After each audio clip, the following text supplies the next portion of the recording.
Hello and welcome to TSTV, a show in which I, Sadie, guide my friend Lily through the wild world of Twin Peaks.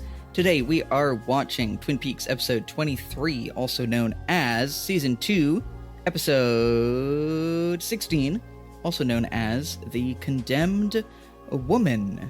I feel like I've been really like Lily, tell me if you get this as a certified YouTuber. I feel like I've been very feeling lately cognizant of how much am I or am I not doing YouTuber voice when I do the hello and welcome, because I'm part of me is I think the first couple episodes that we recorded, I was just talking normally, and then I was it's fun if it's a bit more high energy. Yeah, it's done for a reason.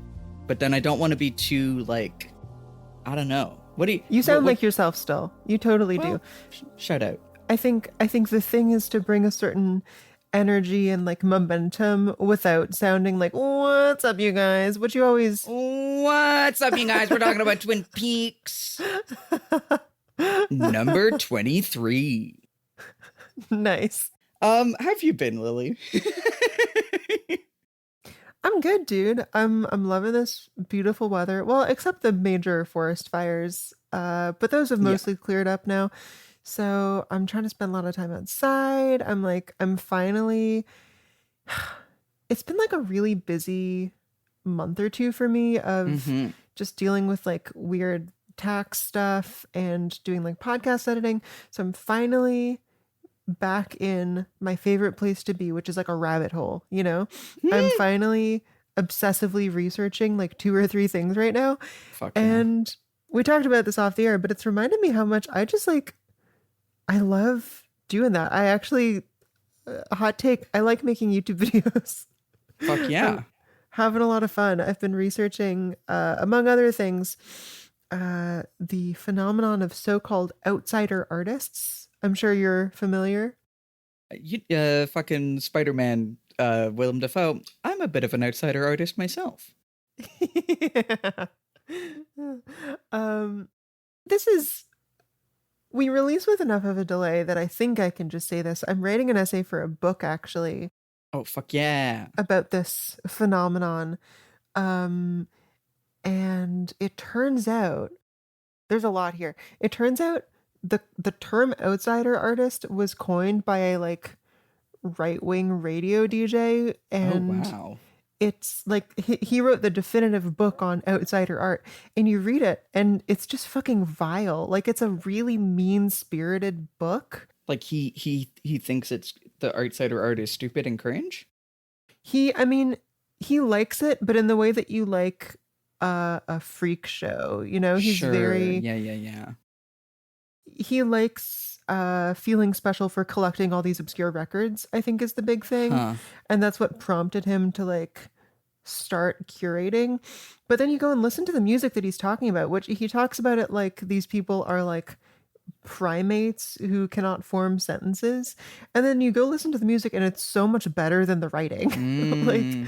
It's so much more honest and just creative and interesting. So I'm having a real field day with I'm getting into Jandek, who is one of the classic outsider artists. This guy who's released 100+ albums. Yeah. He doesn't have much in the way of traditional skill, but his music is just really atmospheric and fascinating in the same way as a Tom Waits, one of his weirder records would be. So let me just, before I move on, let me just give a little endorsement. The Jandek album Blue Corpse from 1987. If you like eerie sort of folk music, if you like Tom Waits, if you like Songs Ohia, hard recommend. I'm going to check that one out right now. Yeah, awesome. So that's what's new in Lilytown. Yeah, I remember listening to a bit of Daniel Johnston back in the day.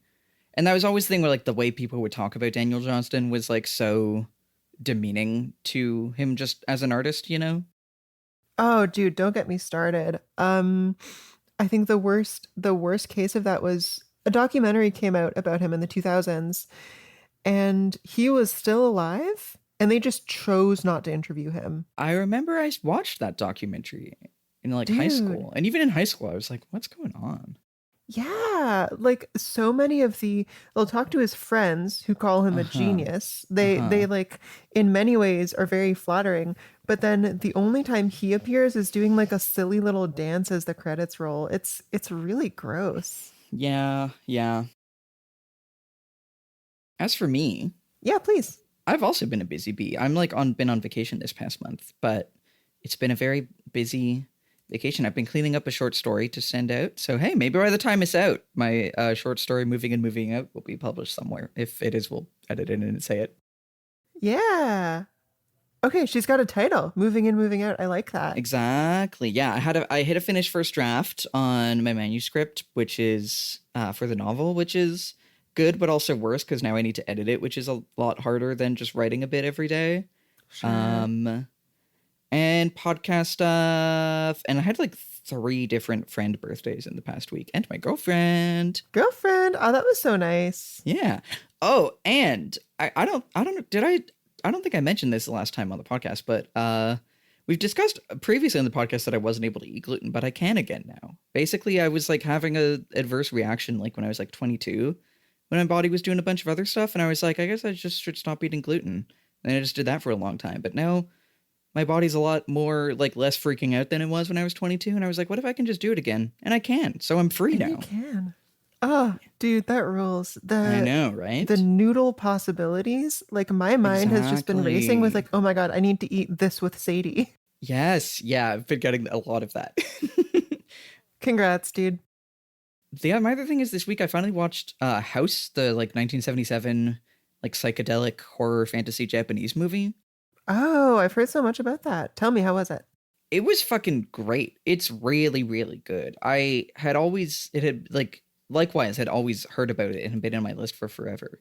And I finally watched it and it's so good. It is like frankly really inspiring just like how like ebulliently maximalist it is. It kind of reminds me Mm. of this is going to be a weird connection. Kind of reminds me of like Moby Dick that I read last year cuz they're both just like Moby Dick will just hit a chapter and then be like and now it's a play and now it's just written like a script for a chapter cuz that's just the vibe I want right now. Oh my God. And then it's back to normal. Then it's like, and now this chapter is just my highly opinionated encyclopedia of whales and telling you which ones I think are the most friendly. And that was like Dude. what really inspired me about Moby Dick so much was like, wow, it's just like willing to pull any and every trick that you can do in prose writing to create an effect. And House is the same. House is like they are inventing new like cinematographic filmic techniques, and it's just used like it never settles on a tone. It's like scary but then it's silly and then it's scary and then it's silly Oh, and it's delightful cool. and then it's scary and then it's just like every possible effect and transition and way of shooting a scene and way of framing and like tone and like ways that you could make a haunted house do a crazy thing. Like it never stops moving for a second, and like no Wow. more than 20 seconds go by before it's like, and check out this new thing. Okay, we're done with that one, now to the next one. And it's like it really makes me want to Ooh. learn to write like that. And I've been like tossing around the idea of like doing some poetry slash like short fiction kind of thing that does this kind of like just pulling from every possible tool. Uh, and Yeah. this watching House really, I think, has set me on that path. Oh, dude, I am, no pun intended, psyched to hear it. I love when a piece of art just like flows from one crazy thing to the next and you can never really like settle into an expectation, you know? Yeah, yeah. This kind of reminds me, you might enjoy. Have I shown you the animated short film Face Like a Frog? No. Oh my God, this is superb. I'll drop a link in the chat, but it's just 5 minutes long. It's a little sort of Halloweeny 2D animation from the 80s about loosely a frog whose car breaks down, so it needs to like go inside a house to get help. But that basically doesn't matter. Um Oh my God. It's useless to describe. This is like my favorite short film just because you need to watch it like 8 times to get what's happening, but it is just like a total trip and so alarming and funny and just watch it. Just give it a watch. I think you'd like it. I've added to my letterboxd watch list. I can't wait. This sounds delightful. Hell yeah. It's free on YouTube, by the way. It's by Sally Cruikshank. Hell yeah. Anyway. Should we talk about... go. Well, yeah, I don't know. I have an idea. Yeah, go for it. What if we did a podcast where every 2 weeks we recap an episode of The Leftovers? No. Family Guy. Is this because you don't like this episode? You're like, fuck it, let's do Family Guy? Maybe. Yeah, but I guess we should probably talk about this episode of Twin Peaks. Yeah. I mean, okay, well, let's go in our order that we all know and remember every time. Let's see what the log lady has to tell us. Okay, sounds good.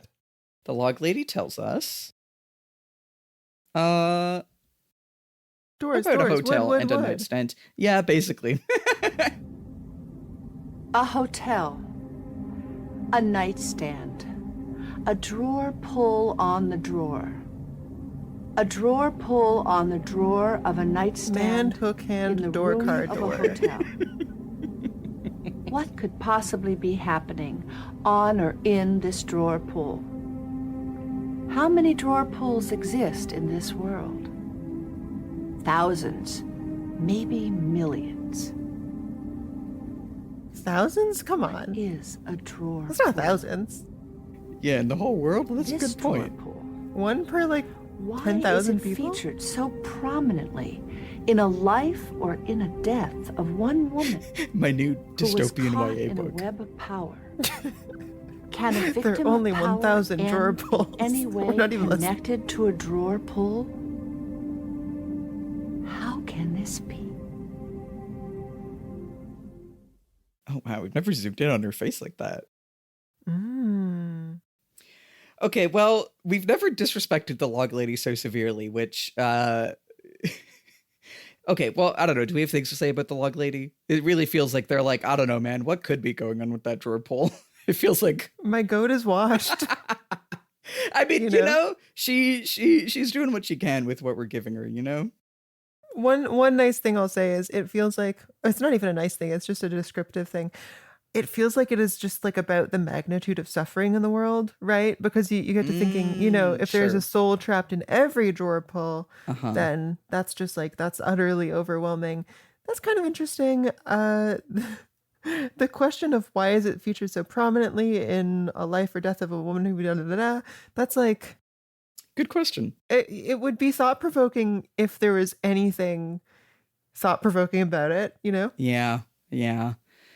Okay, so recap. Yeah. Let's get Windom Earle stuff out of the way. Pete cooks up a stalematey chess move for Dale. The girls put together the poem Earle wrote for them. And over at the Catboy Shack, Windom tells Leo that he loves poetry and making arrows. Meanwhile, Nadine dumps Ed, who, for real this time, proposes to Norma. Also, it is so that Nadine and Mike the Snake can fuck crazy style all night. So Ed proposes to Norma, who dumps Hank, who's off to jail for real this time.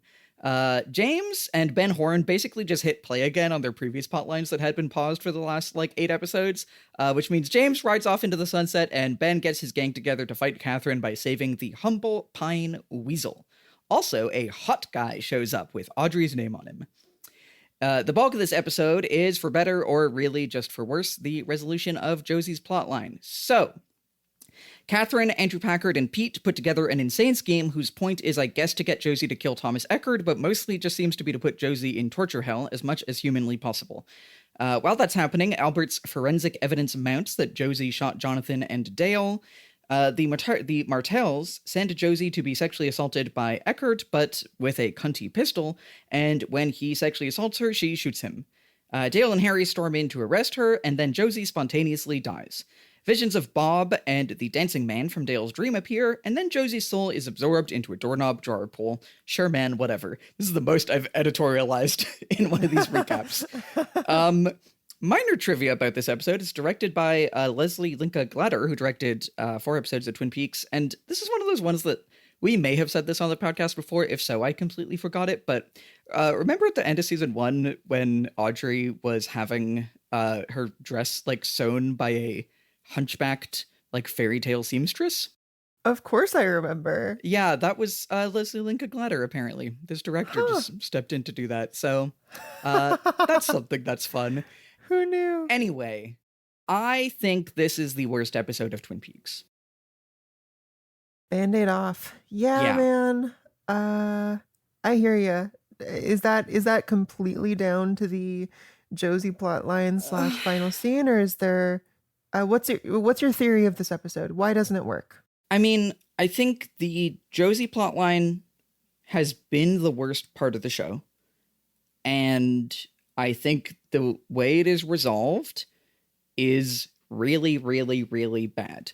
Now, you know, there are some of the, like, I think everything else going on is kind of just like, sure, whatever, Twin Peaks season 2 type stuff of just like, okay, I like when Ed goes and proposes to Norma. That's cute. I am tickled by the fucking little pine weasel. But like, I think, you know, we have been, and I have been, I think, tentative defenders of a lot of season 2 up until now. And I think the thing is here, it's like, one, the fact that truly James and Ben's plot lines are just like, anyway, and then just back, like, it truly feels like the past 8 episodes of them being in Fuck Mansion and the Civil War could have just not happened at all. Yeah. And I did still kind of have fun in those episodes. I've been a Fuck Mansion defender, but it does kind of just hammer home, like, why did we do that? And then there is just like the Josie stuff, which I don't know, like, should we talk about it up front, or should we like wait until we've gone through everything and we can get to the final scene and then really jump in? I guess suffice to say, we don't like it. Yeah. I am not as harsh on you in this episode. I guess maybe just, honestly, dude, I feel like so much of my opinion of these mid-season 2 episodes is down to what mood I'm in when I'm watching it. Because when I was watching it yesterday, I was in a great mood. So I was like, this is mostly fun. Previous episode, I hated, I think because I was just tired that day. They kind of have been melting together to the extent that, like, that is the variable, is how I'm doing. There was some stuff that I had a lot of fun with in this episode, but yeah, similarly, I've been wondering, okay, for the people who are like a little bit afraid to get into Twin Peaks because of the infamous right now that we're going through, I wonder how many episodes could just be skipped with no effect. I feel like if, like, it matters that Josie dies.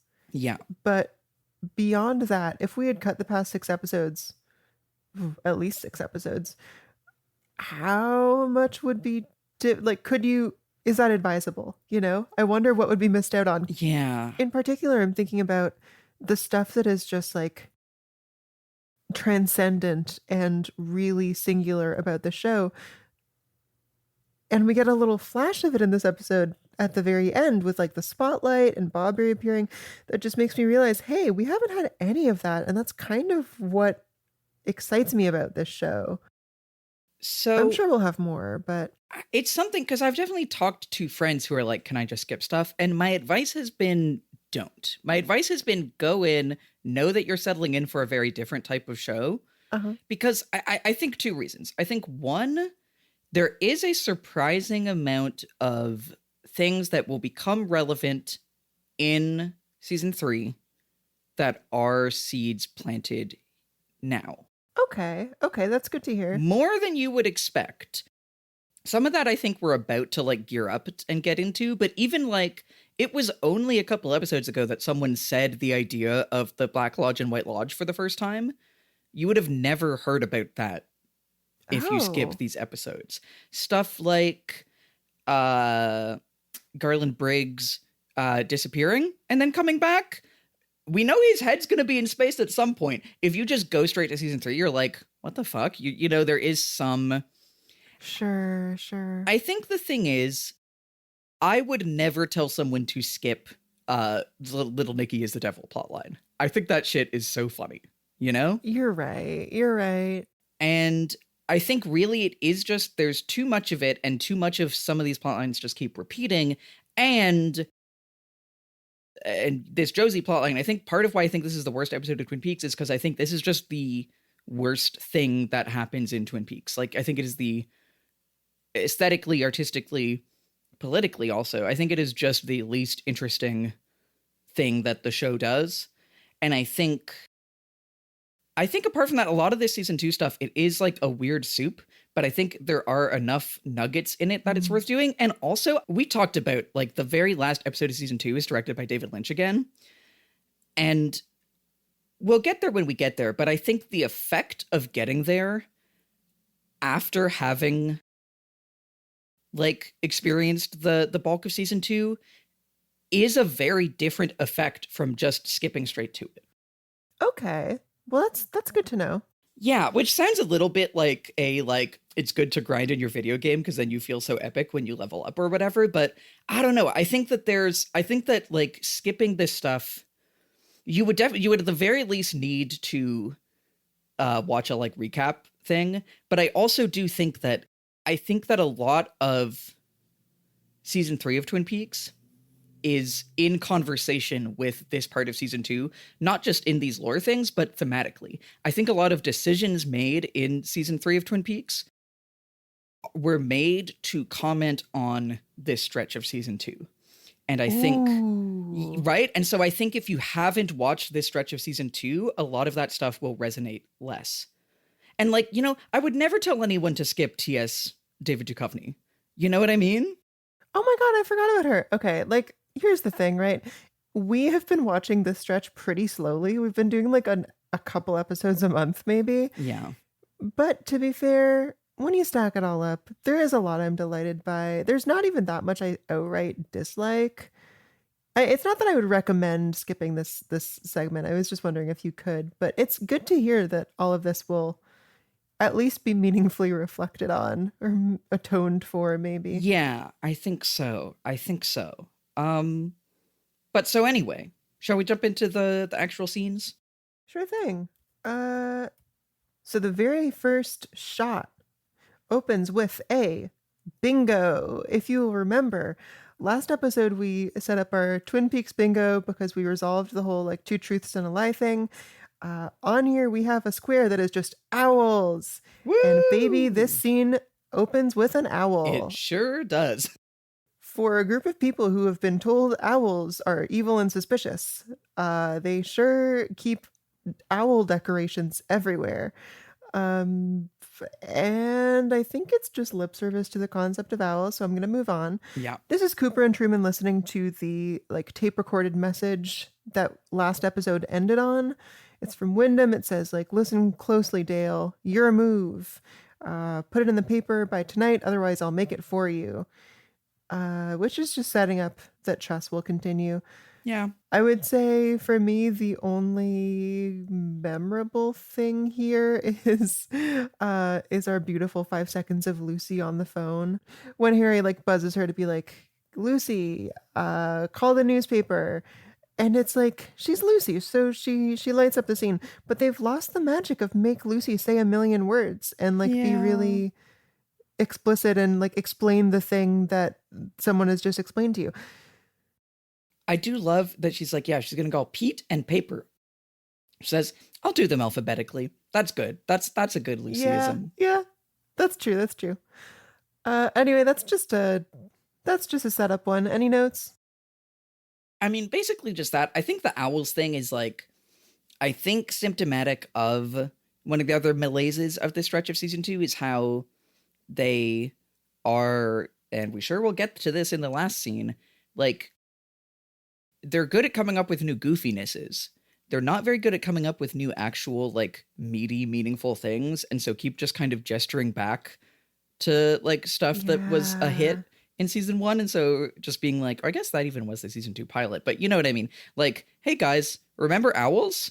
Ooh, it's just a bit too like... It's unmotivated. It's like Yeah. pastiche-y. Yes, exactly. But yeah, that's all here. Yeah. You can take me to this next one. Yeah, okay. Oh, against my better judgment, I'm going to say it. Dudes rock. This is Pete Martell cooking breakfast for Andrew Packard and his beloved wife, Catherine. Andrew and Pete sort of, they king out a little bit, you know? They're like, I arranged my breakfast like a smiley face. And Andrew and Catherine chat a little bit over breakfast. They catch up a little bit. They talk about like, Ghostwood. I'm gonna go to Paris for that tomorrow. Then Josie comes in. She sees Andrew and she's like, wait, I thought you were dead, which I have questions about, but whatever. And she faints. And she drops her, I'm not going to say it, her bundle of sticks. Is that what she was carrying? Yeah, it's just a bunch of sticks. Oh my god, I missed that. That's really funny. Well, she drops her Italian fascies, of course.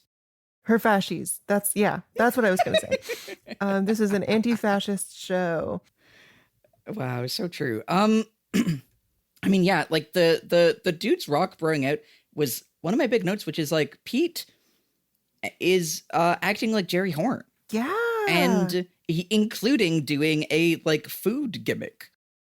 It's true. And like Andrew Packard, kind of like the way he is talking with Carolyn feels so much like Ben Horn. Like it feels like they are doing almost an impression of those brothers, you know?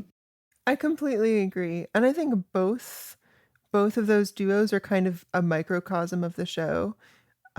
Pete in particular sort of contains like his affect is friendly. He is a nice guy, except when it like would matter or save a life or do anything, you know? Yeah.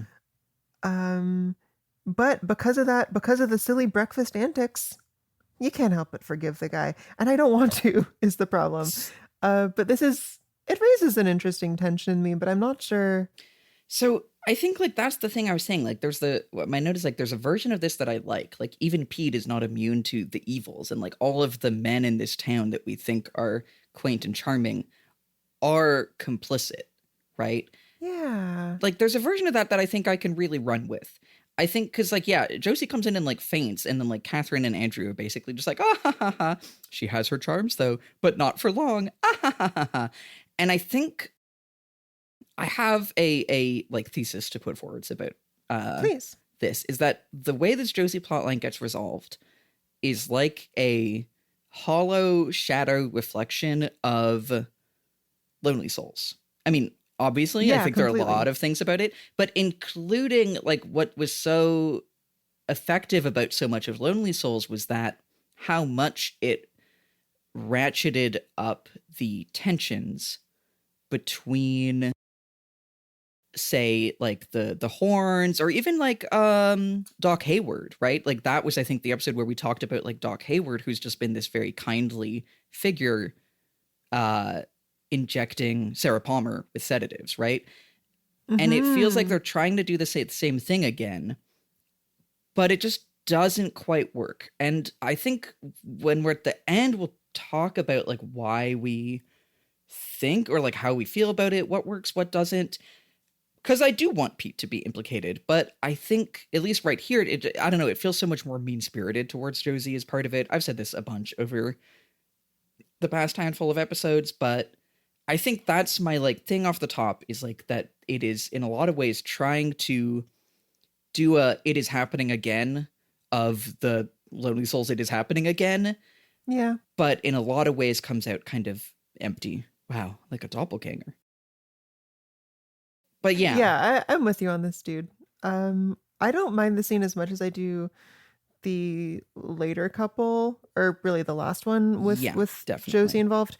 I want to say the back and forth of she has her charms though, yes, but not for long. I found that super menacing in a way that absolutely worked for me creatively. Like there's a lot about this plot that I've said before I just find very confusing. And this feels like a moment of clarity. They are both stating clearly basically, we intend for Josie to die. And Yeah. amid this like very confusing 4 or 5 ways betrayal and scheming, it's like, yeah, it's a helpful and damning bit of clarity. Everyone in Josie's life, despite all their differences in this episode, they like unite to put her in danger.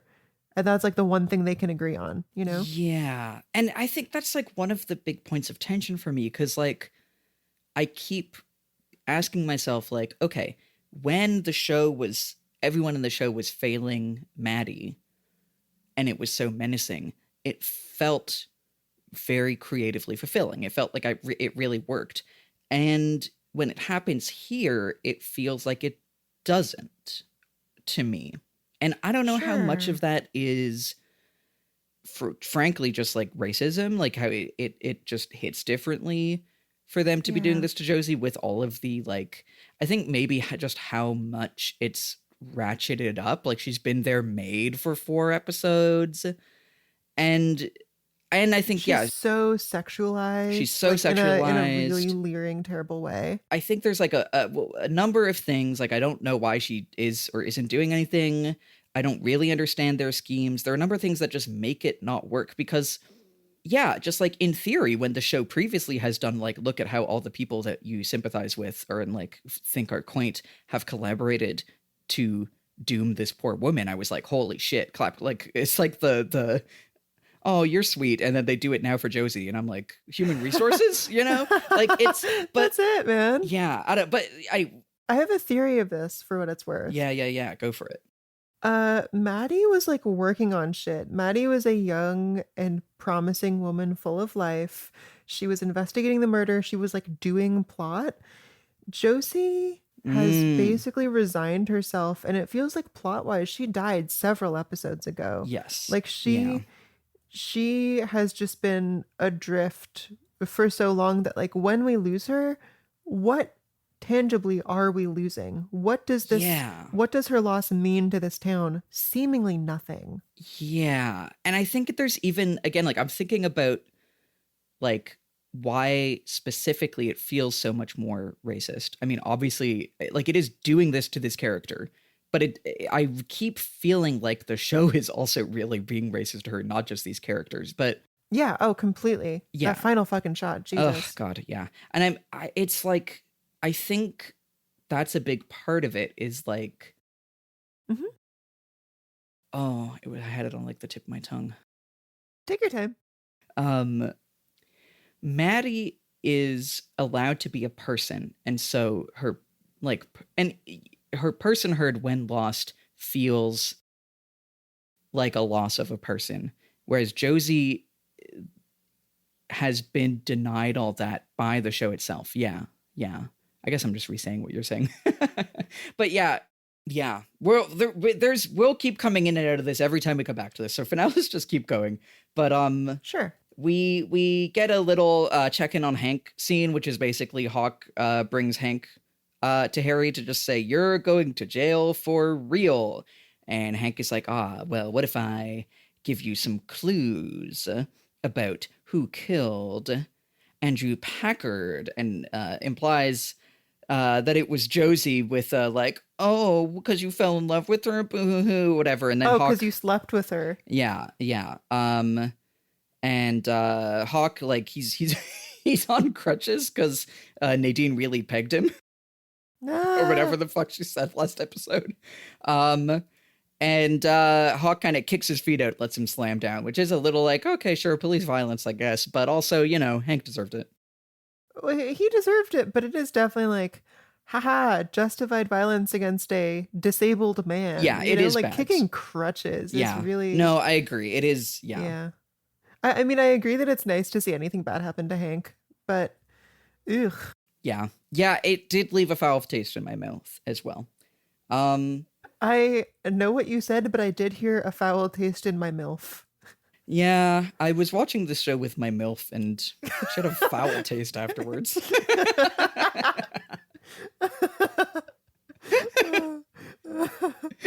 All right, want to keep going? Yeah, so another little scene. This is like we'll get, I think, one or two of these in this episode of basically Albert just being like, by the way, I have some more evidence. I think Josie did it. And Coop is like, hold on, I'll talk to her. And here I just wrote like it is textbook Orientalism depiction of a Asian woman. And that is kind of about this scene, but I think it's just the like something that we talked about before with Josie, where like throughout, and this is even back to season 1, she has been portrayed as like simultaneous, like unknowable, mystical, alluring, but also dangerous. Like even by the way this resolves at the end is like she's the coiled snake. Like she's in danger, but also she is like everyone talks about her, and the show is like so like we talked about this even in season 1, how we kept being denied her perspective on things because the show was more invested in keeping her mysterious. And this is all like very like Orientalism 101, how to write Asian women in a Western like piece of media and have it suck, you know? Yeah. And it's like this idea that she's both fragile and threatened and alluring, but also possesses this like danger that feels like there's like Albert right now is the voice of that, you know? Yeah. Yeah. I'm with you, man. And Yeah. unfortunately, Albert is like, although he is positioned as like a careless, he is basically always right. The show is definitely like Albert is he takes it too far, but he also sort of tells it like it is. So it's hard not to read as like the show's authorial voice saying all this. I like your note on this scene. What is my note? Let me see. Oh yeah. Okay, yeah. Albert tells Dale, like, you know, she probably shot you. And Dale's like, Albert, I don't take it personally. Feminist king, let women shoot cops. Yeah. Until he then decides that he was angry about it after, but yeah. Anyway, next little scene. Okay, it's time for Audrey to have a new romance. The show has decided she is not getting together with Dale. And so we have a new guy. So it starts out, she's says she's doing a new job every week. She's learning the business. And is this guy Randy? Is that I think his name's Randy. Yeah, she's taking the desk of the concierge, and he's like, okay, well, you'll find it takes more than tight sweater and a perky attitude to do my job. And she's like, bro, I don't want your job. I'm just doing it for a week. And he just really, he fucking hates her ass for some reason. Well, you're my dickhead boss's daughter. Now you think you can take my job? What am I going to do? You know what? Fair enough. I guess he's just like, is he just not getting paid for the week? Like, I hope that he's still sticking around and doing something. But yeah, I do like Randy, but we can just keep recapping for now if you want. Yeah. But she barely sits down when the most beautiful little boy shows up. John Justice Jack Wheeler, fucking Jingleheimer Schmidt, shows up, and Audrey's looking at her pin. She's like, oh my God, stop it and leave me alone. And then looks up and sees how hot he is. And she's like, I am working. I am serving. And I don't know, he needs someone to get his luggage because he had a little private jet that he flew in on. And then he's like, oh, you're Audrey Horne. I had a photo of you from when you were young. You're 10 years old in a dirndl skirt in here. Cute as a button. Very bizarre. She's like, I don't wear dirndl, but I do now. He also has a bespoke theme song, which is like, this is the most like hokey, in a good way, like twangy, like steel guitar. It was just like wow, wow. As we and like so. Oh yeah, and then finally, Audrey gets her note from Frankenstein Leo. The funny thing about this one is that Windom Earle can never just do one thing. Like, he has Leo write a note for the three of them, and I was like, oh, so they can't tell us his handwriting. But then we see that he just wrote a separate note on like an index card in his handwriting that just says like, oh, save someone you love, come to the Roadhouse at 9:30. So this is like him doesn't make any sense. Sending those things in the big C and then leaving a map with all of them pointed out to show that it's a big C. He's really just like, we got to make sure they get it, you know? Okay, a couple thoughts on this scene. First of all, the musical little sting that plays the start of his theme when this guy Jack Wheeler walks in, very effectively let me know, like, ugh, here's another guy I need to worry about. This is another like dude to keep track of now. Second thing, this is gonna be confusing, maybe controversial. Take a look at the screenshot that I put in the voice text. In the first scene and the first scene only, this guy looks like Drake. Oh my god. like oddly Oh so my god, for I'm someone who putting this has in the show notes. Oh wow. Looks like Drake. it's the eyebrows, it's the little slight pout. Oh my god. He walks in, he's feeling like the white Drake. This is the craziest, most accurate thing you could say about this particular screenshot of him. Is so funny. I really needed this to be received well, so thank you. Oh wow. Oh wow. Okay, he says that he's traveling with heavy machinery, and or some heavy equipment this trip. I'm excited to find out what that is. Let's circle back on that in the predictions. Yeah, good point. Good point. Because he's just a rich guy traveling around with like some machines. I don't know. That's kind of interesting. Yeah. And note on Randy. I feel like we're not going to see much more of him, but I would be thrilled if this was like a budding work rivalry. I think Audrey having like a gay enemy would be really delightful. I read Randy as gay. It's not super strongly coded or anything, but gay work enemy. It's in. I think she deserves that. Hell yeah. I mean, like, we'll have more scenes of him, but what do you think of this romance guy just upon first seeing him? Which is so, like, he's clearly here to be Audrey's new love interest. Oh, so clearly.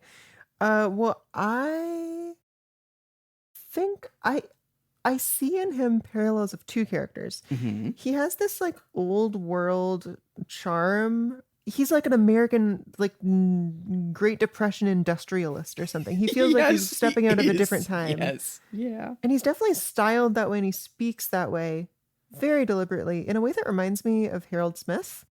Yes. This is a young guy, but he's also meant... So he's at least a decade older than her. And yet he looks like... what, 30 tops? He looks young. He could be a high schooler on Riverdale. Yes. No. Oh, absolutely. Yeah. Euphoria High. Take your man. And then my other thought about him is that he has a bit of a Bobby haircut, and He does. I could see him sort of having a bit of a power struggle with Bobby, and I'd be really interested in that as well, because Bobby's also been sort of vying for Audrey's affection. So, okay, I have a couple things about this guy, and I think actually I'll talk about this now because this will probably come up at some point later in the podcast. So, did you know that Kyle MacLachlan and Lara Flynn Boyle, who played Donna, were together at this time? Who is Lara Flynn Boyle? She plays Donna. Oh my God, what? No, I did not know that. What? Yeah, her and Kyle MacLachlan were they married? No, but they were dating at this time. Oh my God. No, I did not know this at all. Yeah. So yeah, they were dating at this time. And it is a bit up in the air, but Audrey's actress has like gone on the record to be like, well, Audrey should have dated Dale. Which, now listen, if I'm Sherilyn Fenn, dating Dale means I'm going to get a lot more work on the television show Twin Peaks. Understandable, from a like strictly careerist perspective. Now, Sherilyn Fenn alleges that Lara Flynn Boyle was a major part in that plotline not happening because she was jealous of Kyle MacLachlan and Sherilyn Fenn having romance scenes.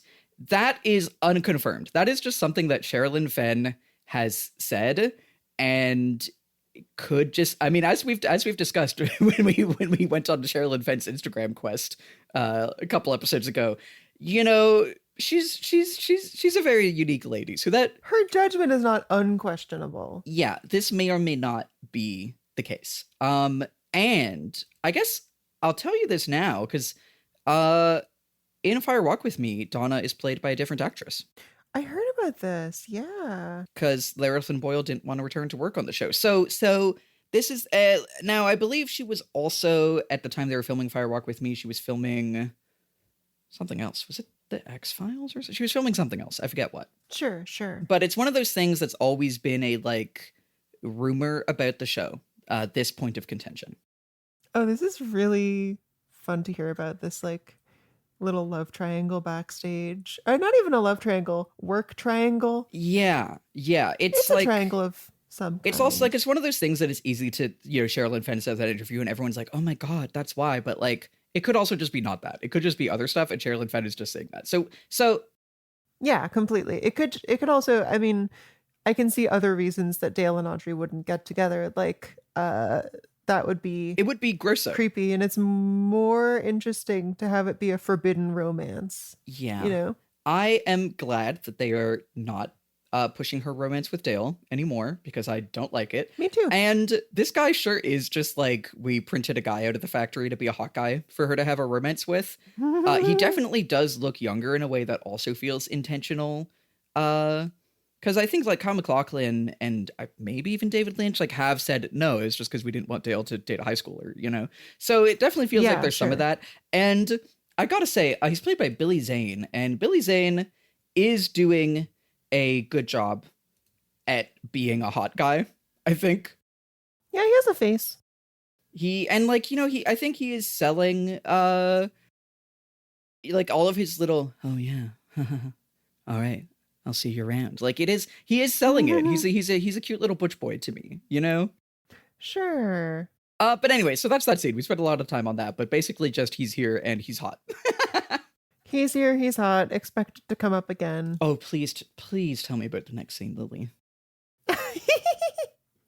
Yeah, okay. This is we're back at like peak soap opera Twin Peaks. This is Nadine comes home from school early.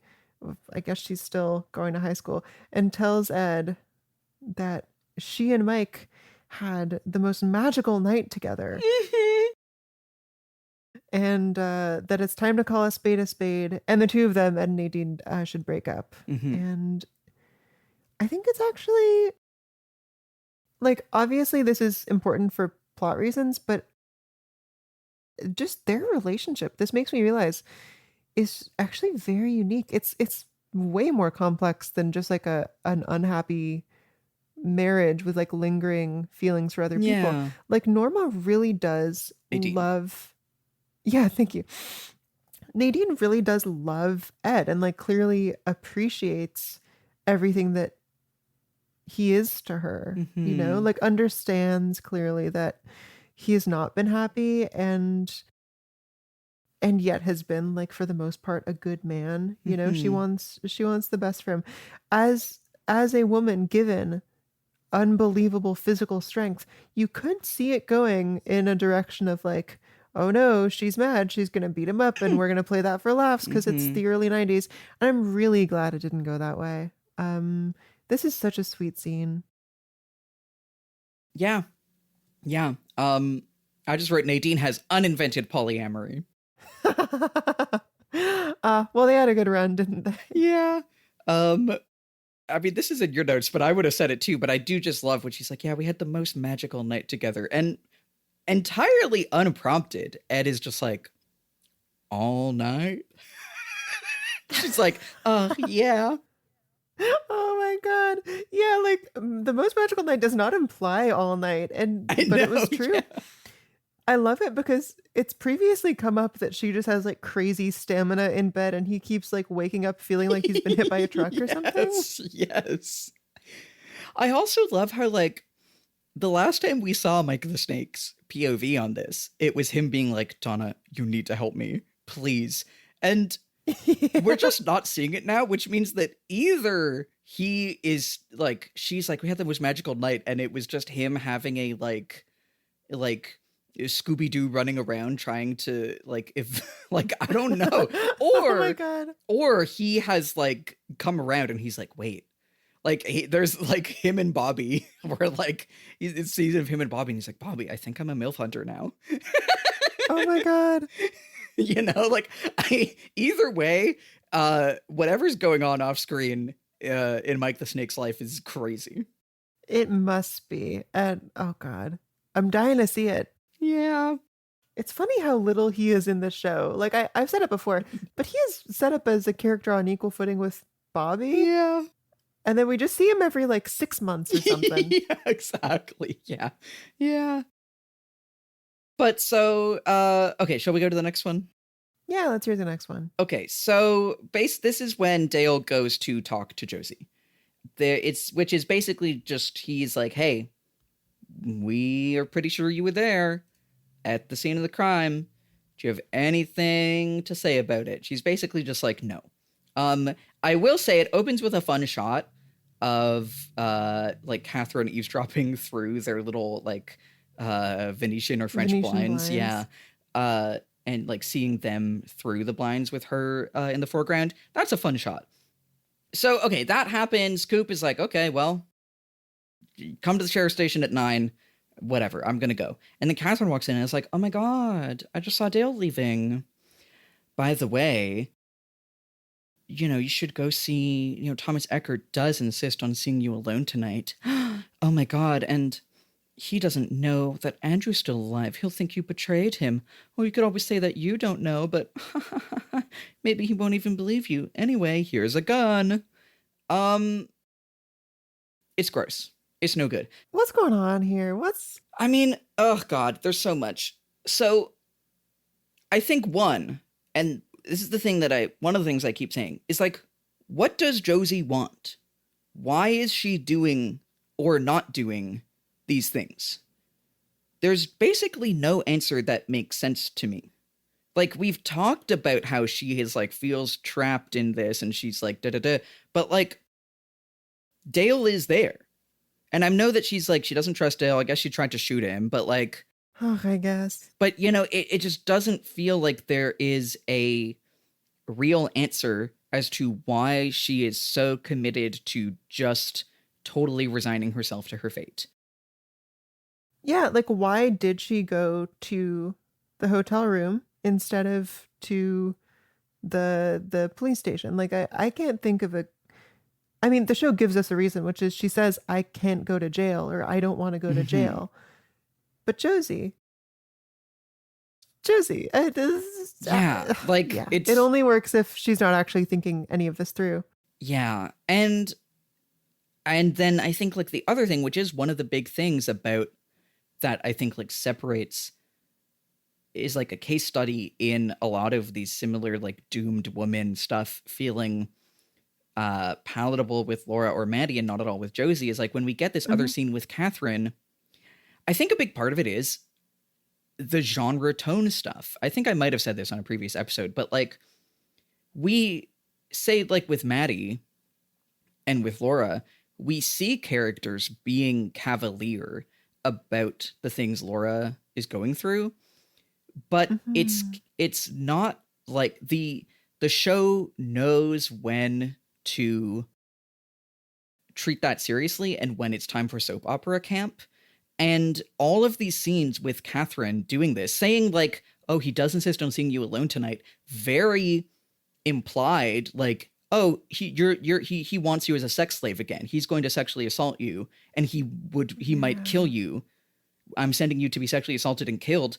And it's played just with the like soap opera camp tone that the show does. You know, it's played with like, oh, I'm Catherine Martell. Here's my little scheme. And to the extent to which that I didn't even really pick up on the sexual impairment. But yeah, now that you say it, that's absolutely what's happening. I mean, again, like this was one of the first things that she told us about Thomas Eckert was like, he took her off the streets. I believe she says specifically like he was my father, he was my lover, but I hated it. I needed out. Like and the show just doesn't respect that at all. Yeah. I don't know. Go ahead. Go for it. Okay, so Dale in the scene, his thing of like coming to Josie, being like, I basically know that you're guilty of all this stuff. We've basically proven it beyond a reasonable doubt. He could totally arrest her right now, but he chooses not to because question mark? Like he says instead, I want you at the station house by 9 or I come and find you, which is arbitrary. Why would you give her a chance to not come in? Like, why would you, if you've already came and found her, why not just arrest her now? I think it's so that she can die in the hotel, but like, it just feels like a real contrivance. Like, I guess he would rather that she come in for Harry's sake, which is the other thing about all this, and I will get to that when we get another scene later on, but like, how Harry feels about all this is prioritized so much more by this episode than how it is for Josie. Yeah, absolutely.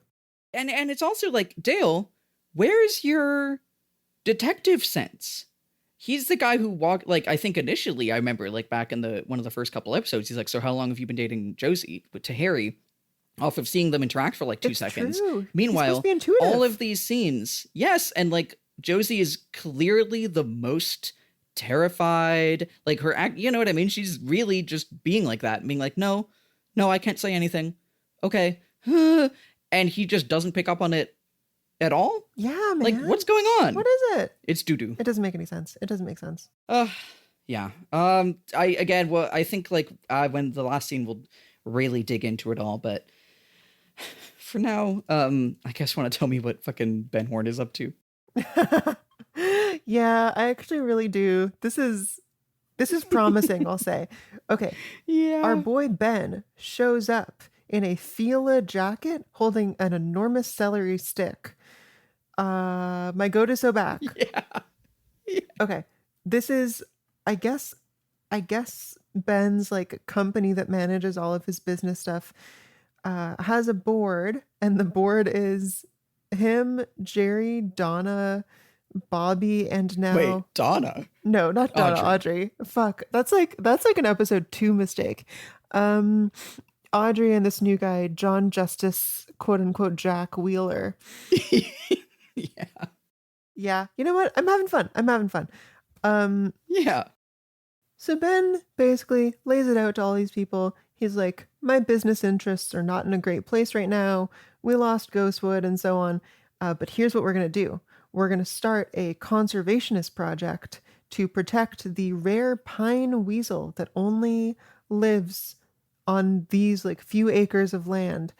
And so I guess we're on Weasel Watch now. I guess like weasels are going to be a part of this show. Yeah.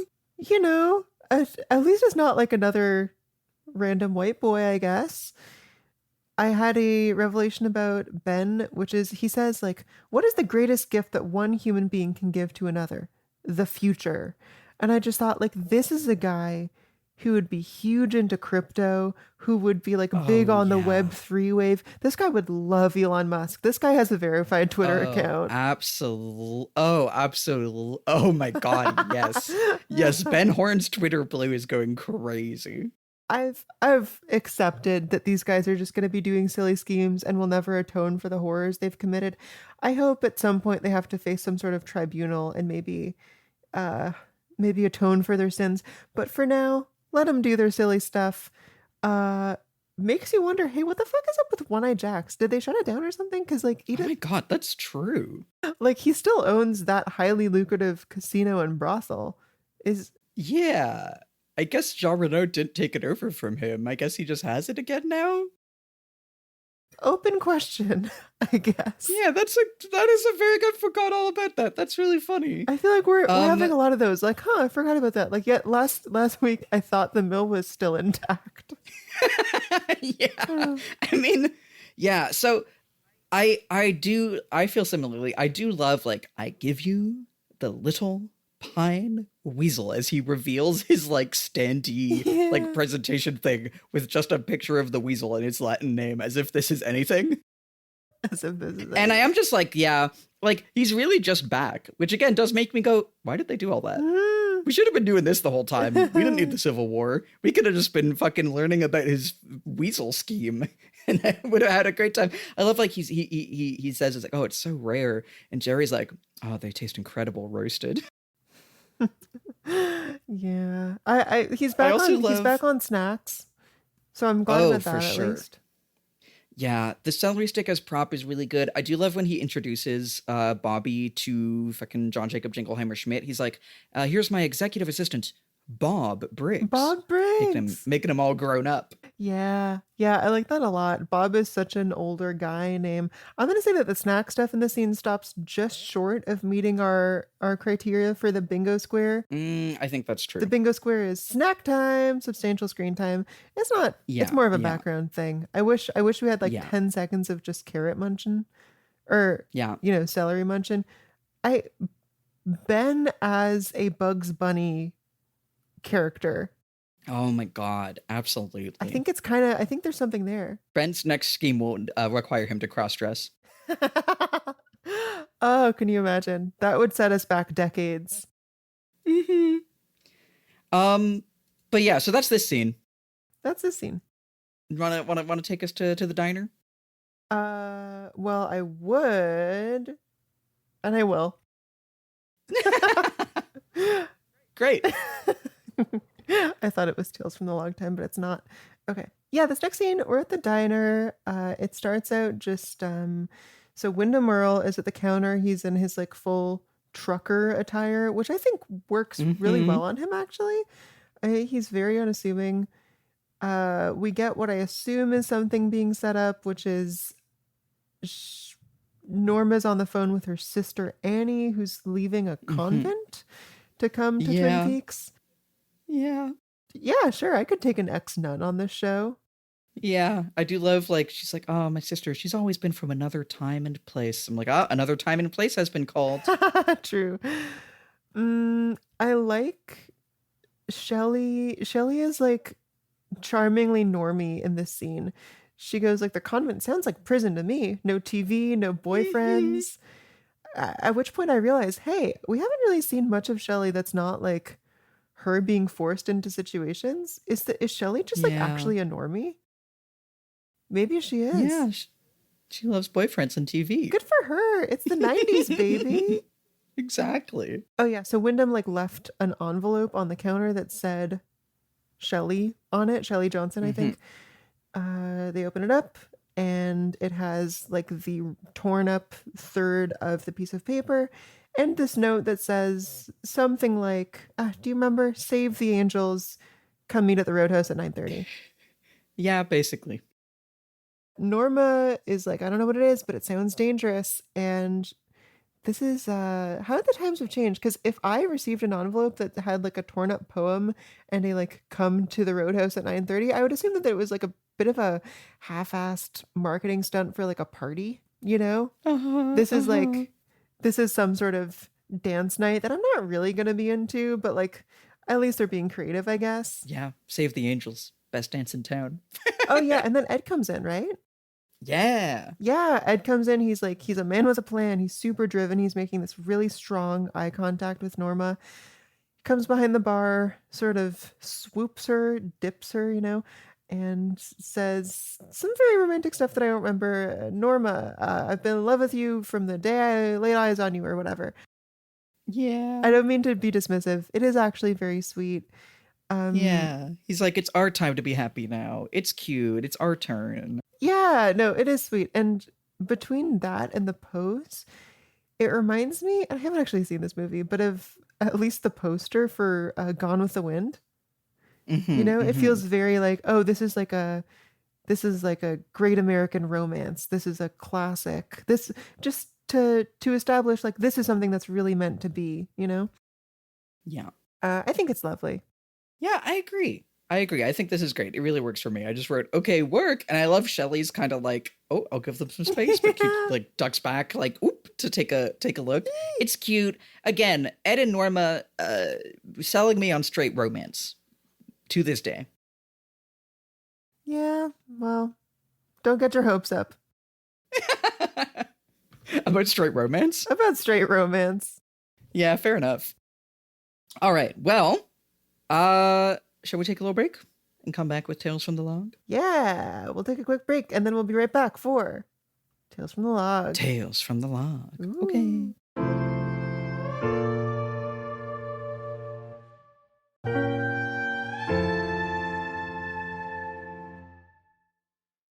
We're back, and it's almost time for Tales of the Log. Tales from the Log? Oh. But first, I have to tell you some terrible and awful news. Oh no. So, when we were taking our break, I went scrounging for a quick snack, and I ate two wonderful things, okay? I had some quite good... That's awful news. Just you wait, buddy. I had some really good, a couple pieces of really good chocolate, and then I was in a rush and I had some really delicious cheese scone from yesterday. And these are two of my favorite treats. But because I had them in such quick succession without appreciating each one for what it is, the combination in my mouth was terrible. Oh, it was awful. Oh no. It was, oh my God, who knew that cheese and scone and chocolate would go so terribly together, but it did. And now I don't even know what to do with myself. That's fucked up. Thank you. Thank you. Damn. Sound off in the comments with bad snacks you've had recently. And with that out of the way, it's time for Tales from the Log. Time for Tales from the Log. Do you have thoughts off the dome? Because I do. Yeah, great. Let's hear it. Okay. I just was so enamored with thinking about Mike the Snake processing that he's a MILF hunter now. And you know who else is riding off into the sunset and to process his dalliances with an older married woman? Do tell. Mr. Fivehead himself, James Hurley. I know he's technically in this episode, but he's just in the episode to show up and then be like, okay, I'm leaving. Yeah. So I like to think that we check in on like a phone call, a like MILF Hunter support group between Mike the Snake and James Hurley, that they're just gonna keep calling each other as he rides across America or whatever. Oh, that's wonderful. That's great. So that's mine. I like it. I don't know if you have anything else or anything to add. Hell yeah. The Mike the Snake and James Hurley MILF Hunter support group starts. They're going to call each other every Sunday. Aw, every Sunday, like church. They set their differences aside, right? Because I get the feeling they did not get along previously. No, I think he wanted to kill him. Oh, yeah, there was even a plan. But now they see that they're more alike than they are different. Also, exactly. I think Mike the Snake just feels abandoned by his best buddy boy, Bobby, like abandoning high school, probably. I know. Yes. So, like, he needs a friend, you know? Yeah. Hell yeah. Tales from the Log. This could be a beautiful thing in both of their lives. Thank you for listening to Tales from the Log. We are so back. Want to get into the recap? Yeah. So, okay, next little scene. We're just checking in on Windom Earle again. We open with Leo sitting on a log, sharpening stick. It's just really giving me Leo sharpen stick. Gubgar love rock. Do you know what I'm saying? This is like a Rain Radio TV clip of him just like dressed up as a caveman being like, Gubgar live react to rock, and then just brings like PNG of a rock and oh, Gubgar love that. That's really funny. That's really good. This is what Leo's giving to me. He does seem like docile. He seems happy about his stick sharpening. Yes, he's a good boy pet now. Yeah, they've tamed him. Exactly. So Windom comes out, he's singing a little song. He recites a poem that's like, what was it? It was like, fly to my breast, pierce me in colors autumnal, speak to me only of love, which I was like, oh, is that a poem? And it's just exists in this TV show, in this episode, as far as I can tell. Oh, it's not real. Yeah, I Googled it. It was all just this episode. I think he said that it was like Wordsworth or something. He said something about like, your education. And then he shows that he's making an arrow and he like pokes his finger out. He's like, oh, nature is cruel. And I'm like, bro, you made arrow. It's not nature, bro. You clearly bought that arrow tip from the store. Yeah, I know, right? Yeah, I don't know. This is just a little check-in scene, but it is really like, girl, your little song and made-up poem gimmick, it's not giving evil genius the way you think it is. Like, every time Dale talks about him, he's like, his brain works on levels none of us can understand. And then we check on him and he's like, the wind blows among the trees and I am the master of the bees or whatever, like it's not working. Oh, one thing about you, Sadie, you'll fucking rhyme 2 words. You'll do it. Oh, anything. Anything. Yeah, I don't know. Do you have anything to say about this one? It's kind of we're just checking in on him. Well, I assume that the arrows are for like his scheme relating to the 3 teenagers. Oh, arrow-based scheme. Well, it has to be for some kind of violence, right? But should we put that one in the predictions? Yeah. Let's make a note of that. All right, love it. But yeah, that one's just kind of in and out. Then it's time for Hank to really be told off, basically. Hank is in his prison cell. Norma comes in, and he's like, "Oh my God, baby, I'm so happy you're here." And she's like, "I want a divorce." And he's like as if he's like hitting play on something that he had queued up. He's like, "Nah, I don't blame you. You gave me a second chance, and I flubbed it. But I'm getting better. In fact, I think I'm gonna go to therapy." And she's just like stone-faced, just like, "Cool, that's good for you," or "Sorry, that happened." I'm not reading that. She's giving him nothing. I love it. Yeah, I'm, it's great. Like legit proud of her in the scene. Yeah, no, it's really good. He's basically like, "Okay, I'll give you a divorce if you can tell them that I was working at the diner on the night Leo Johnson was shot." She's like, "No, bro." And at first I was like, do we not have no fault divorce? But I guess she was just doing him giving him the courtesy, because she is like, "No, we're getting a divorce." Yeah. And then he's angry and he's grabbing her and he's like, "Oh, what is it Ed? You're his whore." She's like, "You know what? You say the line, Lily." Oh yeah, "I'd rather be his whore than your wife." And then just leaves ice cold. Let's go, Norma. Ah. And then as she leaves, there's he really hamps it up. This is not great. He just goes, "Norma! Norma!" And it this echo effect is added, and it's like crazy compressed. It's from a different and worse TV show. I do love at one point when he's like, "Okay, we're done," and then he like kisses his hand and like raises it as if it's like going to the wind. It's just like, "We're done." It's really funny. Very European, I feel. Oh, yes, Hank's most European moment. So I'm like, what is up with... Because he seems to have never given a fuck about her.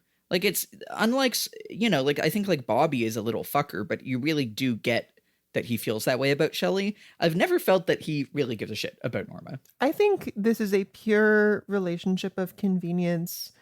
And of control. Oh yeah, absolutely. But I mean, like, he wants to be with her because it's just like it makes his life easier in a million ways because she's a very good partner, Yeah. But yeah, just kind of in and out. But Norma slay. I don't want to get too premature with these called shots, but I will say I would love. Okay. You by no means have to hand it to Windom Earle. However, if he could just stick around, not kill anyone, but like continue torturing the shitty guys around here, like I would love a Windom and Hank plotline, Yes, new boy pet just dropped. Yeah. You get it. All right, should I keep us going? Absolutely. All right, next up, the delightful chess plot line. Speaking of Windom, Pete is like thinking through the chess moves. He's like, "There's a million ways this could go," which I don't necessarily think is true. It seems like they're like 2 moves into the game. Yeah, I know. It's so funny. Like, I think you basically just need to choose to move like one of the 4 viable pawns to move. I don't know much about chess, but he goes over like, I think back to Capablanca versus Laster, St. Petersburg, 1914. And it's like, Capablanca was your mentor. Are you 100 years old? How? He was in St. Petersburg pre-revolution? Yeah. Pete was, if you look at some of those paintings of Lenin, Pete is in there, like at the end of The Shining. Yeah, so they decide on a move. They call it into the newspaper or whatever. And then Albert comes to tell Coop, Like, basically, we've definitively proven that Josie shot you. I think that's what it is, right? And also probably shot Jonathan. Yeah. Coop has a moment of like, how am I going to tell Harry? But Harry overhears or like sees the look on his face. And that's the scene. Yeah. My notes here, I think it's like, I don't know. I think Harry says something about like, couldn't he just kill a guy anyway? Dale's like, no, he has a perverse sense of honor about this. And Harry's like, I've never heard of a man who murdered by the rules. It's like the show really thinks they invented the first mind freak. You know what I mean? Like, it's like, guys, it's like they made the most like 3 out of 10 like serial killer mind freak who he has his own rules. Oh my god, fucking like Hannibal Lecter or whatever. Yeah. And they're exactly really like, we did it. We made the most crazy mind freak for Dale Cooper to mind hunt, like. Yeah, it's like the one moment where they're like, oh my god, I've never been in a TV show before. How strange. Yeah. Usually they're used to being in a TV show because they are. I don't like that Albert calls Josie a bitch. Oh my god, yeah. Don't say that, sir. Fuck you, man. She's not only is she my girl, she did nothing wrong. I think I actually believe that, by the way. I think like yes, no, I think objectively, yes. Man. Well, okay, it's weird that she shot Dale, but that feels like more of a post hoc. I don't think they knew that she shot Dale when she shot Dale. I think they decided that. Anyway, should I move on to the next one? Well, I think just my other thing here is just like, we see Harry being like, oh my god, and then he runs off. And like, we're getting so much about the turmoil of how Harry feels about it than what it's like to be Josie. And I know I'm saying that because we're about to see another scene of Josie, but it's still just, there's such a sense of like, when we see Josie suffering, it's for us to observe it, whereas we're to empathize with Harry for how sad it has to be for him that his girlfriend is going through this shit. I don't know. Very true. Yeah. Well, this is another one. I'm kind of holding my tongue a little bit for the end, but for now, take us to the next one. Alrighty. This is Josie's like essentially final scene with Andrew. Yeah. Yeah. She is like sitting at her vanity, which is decorated with like an opened up fan and kimonos. Were there kimonos there? Jesus. Yeah, it's stupid. Get over it, Man. Twin Peaks. Yeah, so Andrew comes in, basically says, you made your bed, lie in it. You should go to my arch nemesis who tried to have me killed. I agree. I think he's right. You should go to him. And, like, I forgive you, but I still think you should die probably. And then, okay, I think the only good thing about this scene is as Andrew leaves, he says, we won't speak again, which feels very like, if we're going to do the whole thing where like her fate is sealed, this is at least a way to make that feel suspenseful. And it also feels very like theatrical. Like he knows the remaining plot of this episode. We won't speak again, But I almost don't even want to give him that. Yeah, it's just like, it's so overdone. It's like everyone is coming in to like torture Josie and to point her at like killing Eckerd. And it's just like, so like, he's fucking putting his finger under her chin. It's gross. Like, yeah, her and her fucking like fan and kimonos around. It is giving Jesus like Christ. The fucking Twin Peaks like set designer just Googled like Asian things. Oh, Christ. Yeah, man. it just feels gross. It feels gross. And like, again, the show is not interested in her perspective, and I don't understand it. And it is just a spectacle for us, Okay, the idea of having a character who's like trapped not by like physical, she's not like locked in a cabin, or she doesn't have an electroshock collar on, but she's just trapped by her exploitative relationships, and that's what dooms her. That I don't reject on its face. Like, that can be how being abused works. Like, it's not impossible to me that this could have been done well, I guess, but it's just that she's making no attempt to like save herself or anything. Well, and it's like, everything you just described is true of Laura and Maddie. They were like both just trapped by like the sense of doom, that the fact that the show was writing that doom for them, and that they were surrounded by these relationships and these people that were not going to help her. And maybe they could have found a way out, but they felt like they couldn't, and they didn't. But the show sells us emotively on that experience for Laura and Maddie, and it doesn't sell us on it for Josie, because it's not interested in her experience of it. It is, I like wrote this down because I was just like, one of the things I'll get into at the end, but I'll get into it now because like I think it's that it is just a spectacle. It's something for us to watch and go, damn, that's too bad. And again, like very classic, like racist orientalist depiction here in that way, where it's like the show sells us on Maddie's, and I'm saying Laura's, and like I'm saying that with some of like what I've seen of the rest of the show, but I think even just what we've seen so far, we're sold on how helpless and trapped Laura felt. Could she have done something to escape?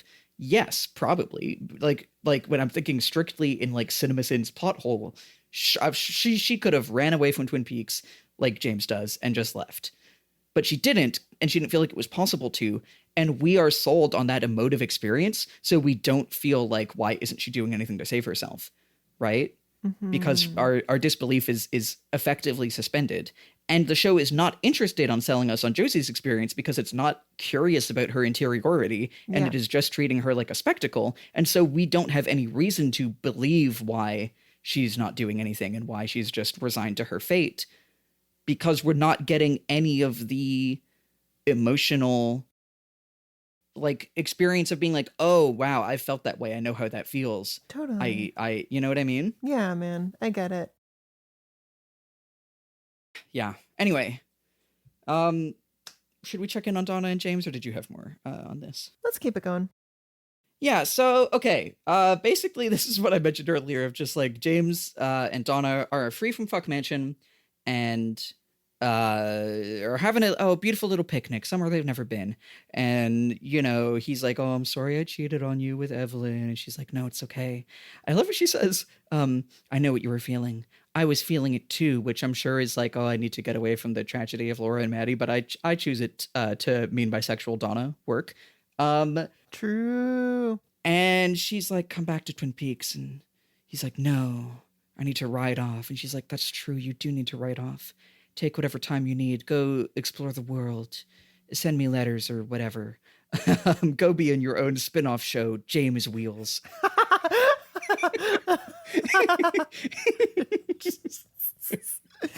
Man. And I don't know. I think this is like, there's another, like, I know like wooden James and Donna scenes are things that people sometimes lampoon Twin Peaks. I've enjoyed a lot of them. Here it just, I don't know, it just doesn't work for me. I don't know. Does this work for you? I don't mind it. I maybe principally because it's reminding me of other scenes that I liked more. Like Maddie had a goodbye picnic the episode before she died, didn't she? And it was similarly like the music was super overpowering and it was in this new natural setting. It feels like this is doing almost the exact same thing actually. But there, yeah, like I like it for Donna's performance is quite good. I think the sort of like light purple bloomy light on both of them is something that we only see a few times, and I think it's beautiful. It reminds me of the lighting inside the Palmer residence weirdly, and also in that one episode opener where Major Briggs is like sitting on a chair or a throne or something, surrounded by nature. It had this similar sort of light purple light going on that because of that I think I'm associating with the supernatural, maybe the White Lodge. Oh yeah, and the other thing I kind of like is that we are getting 3 episodes worth of Fuck Mansion plot recap. Like this is James is just saying, oh yeah, so this happened. Yeah. And I like it because we didn't need to watch any of that. Yep. Yeah.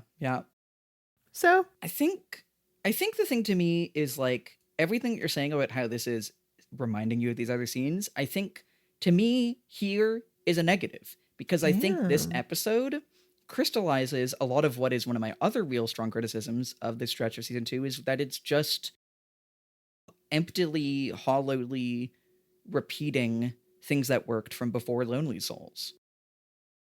You know? Sure. Yeah, I think like that is one of my biggest criticisms of this stretch of season 2 is it's just going, hey, remember that thing from season 1? Remember when it did something good? We don't have a new idea. Here it is again. And I think what everything you're saying about like Maddie's farewell scene and this stuff, I think the fact that it's just kind of gesturing at these things without introducing... It is actually shockingly identical. Yeah, right? Like without introducing new ideas is a negative for me. And also that, again, as much as a fuck mentioned defender as I was, it was like James was like, I'm so fucked up about Maddie's murder. I need to leave Twin Peaks and run off into the world. And then he had fuck mention, and it didn't, like, it truly, like, his motivation was just on pause for that, and now we're hitting play again, and it is completely unchanged. He's just like, I need to leave Twin Peaks and go off into the world. And, like, there's just unchanged at all by, like, 7 episodes of fuck mention. Yeah, no, you're completely right. I see how this is frustrating. Yeah, but anyway, I guess he's leaving the show. I guess he's leaving the show. I think as long as he doesn't go and... okay, because I predicted fuck apartment, right? Tudor themed, of course. As long as we don't see wherever he's going next, I'm fine, you know? Yeah, fair enough. I could use a break, basically. Give him a couple hours for that forehead to recede over the horizon. Nice. Got him. Got him.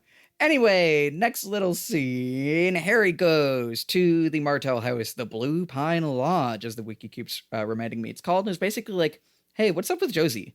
And Pete and Catherine are very like, oh, she said she left. And Catherine's like, oh, she took a lot of things. Like, clearly they've been rehearsing this. Basically just saying like, oh, she went to go see Thomas Eckert at the Great Northern. Again, clearly, I guess they're like want her to kill him and then get caught, basically. Seems to be what their scheme is.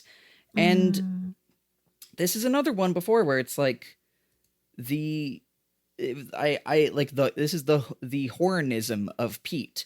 Now that he's like this, it's just that we saw him being like Jerry Horn Dude's Rock, making a silly food thing, and now we see him being Jerry Horn, manipulating a woman to be sexually imperiled and then kill a guy and then get arrested.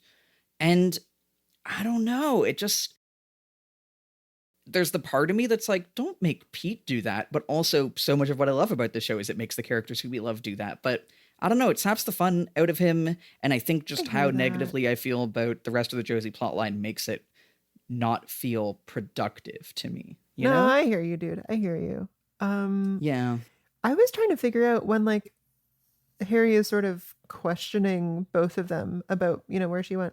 They're offering up different pieces of information, and I couldn't tell if they were, like, maybe slightly at odds with each other. Like, it felt like maybe Pete was, like, ever so slightly more protective, or, like, offering information that was maybe more neutral or less damning.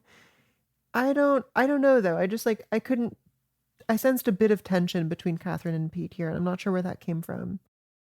Yeah, I don't know. It's hard. It was hard for me to tell whether that was like real tension or like part of their performance, you know? Yeah. For me, the struggle here is like, what is Pete's place in any of this? Like, he shouldn't give a shit, you know? I get that he's like happy that his terrible wife is back, but he actually... And didn't he say he was in love with Josie? And he has said before that his love with Catherine is like withered. So... Yeah, I mean, I guess it's what I was saying before, that it's like it's a love and a kindness that just like doesn't mean anything, but it's weird that he is... I guess the only reason he would be conspiring is because it, like, for like closeness with his wife, you know?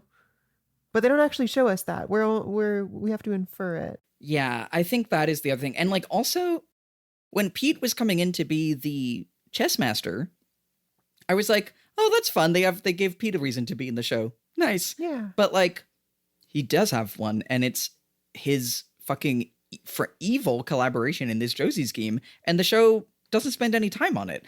And again, it feels I know in other places I've praised the tension, but it just doesn't feel productive or intentional or thoughtful here. That we're in one scene, Pete is like, I'm the little chess guy. And in the next is just silently or like quietly going along with this Josie sexual impairment scheme and has nothing to say about it. It doesn't make sense to me, you know?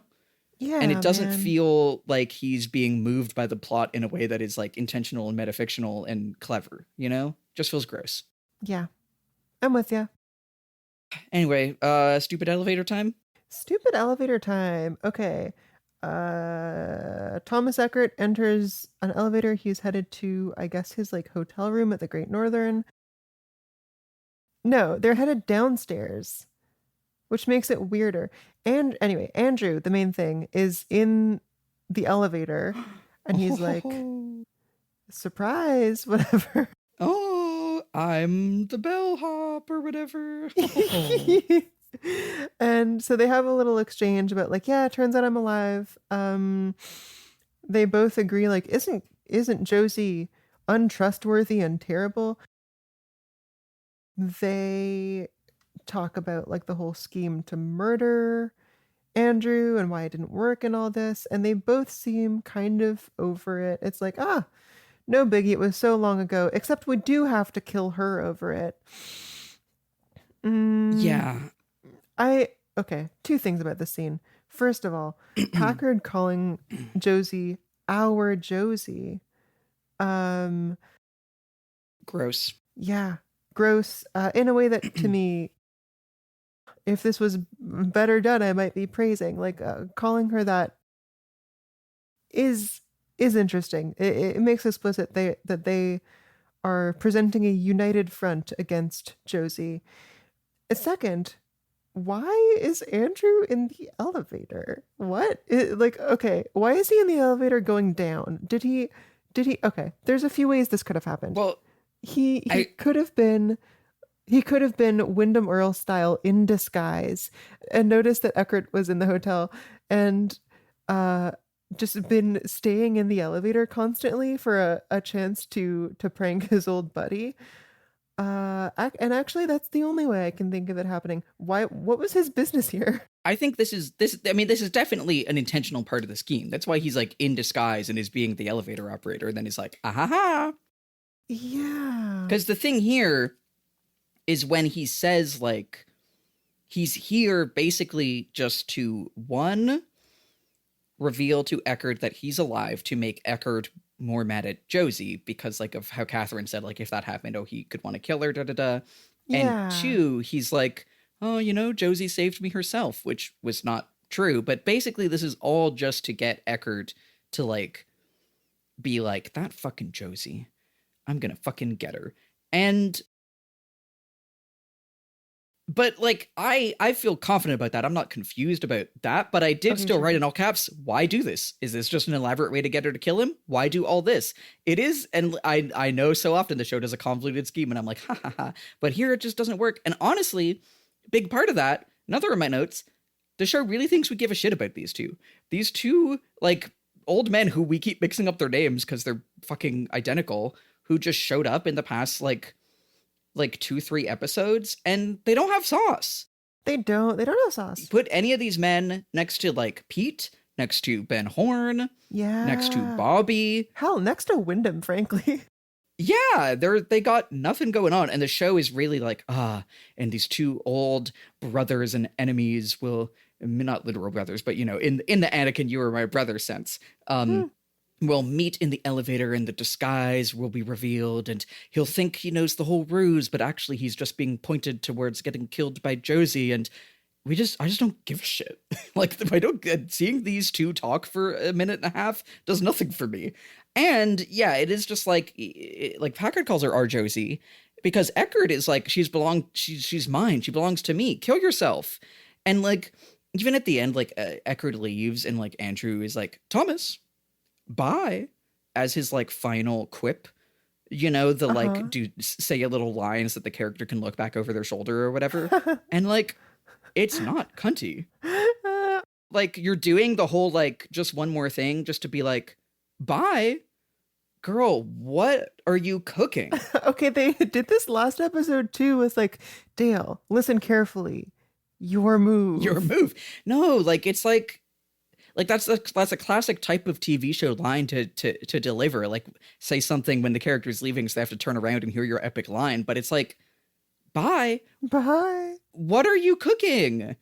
It doesn't make any fucking sense. And it's just like Andrew's just running around like Iago, just like he's just there to say, hey Josie, here's why you should kill him, ha ha ha, and he'll be so meanies to you, and then like sprinting over to the hotel to get in the elevator to intercept Eckert, to be like, oh my god, Eckert, I'm alive, by the way, don't you hate Josie so much? Anyway, bye. And like like, he really must have been schmooving, you know what I mean? Like, there's a version of it, again, that is fun, but it's just not, and they don't have the sauce, and the grossness of it all just eclipses any of the fun.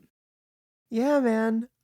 These guys are straight out of the like most and second most forgettable James Bond movies. They are Yes. like shitty spy movie antagonists. Yes, exactly. Also, okay, I want your thoughts on this. We have a bingo square that is, what is it? We don't understand a character's scheme.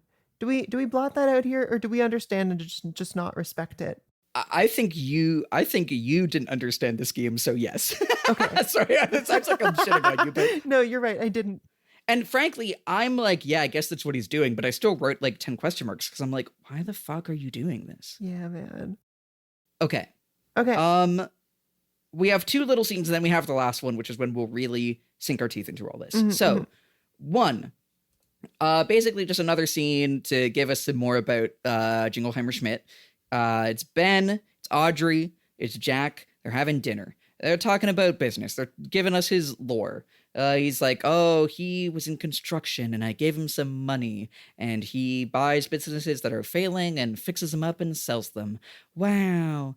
Then Ben is like, oh, I have to go. The chef tried to stab Jerry. Believable. And then just basically leaving Audrey and Jack alone so that she can like bully flirt with him. She's like, wow, you know, I'll tell you one thing.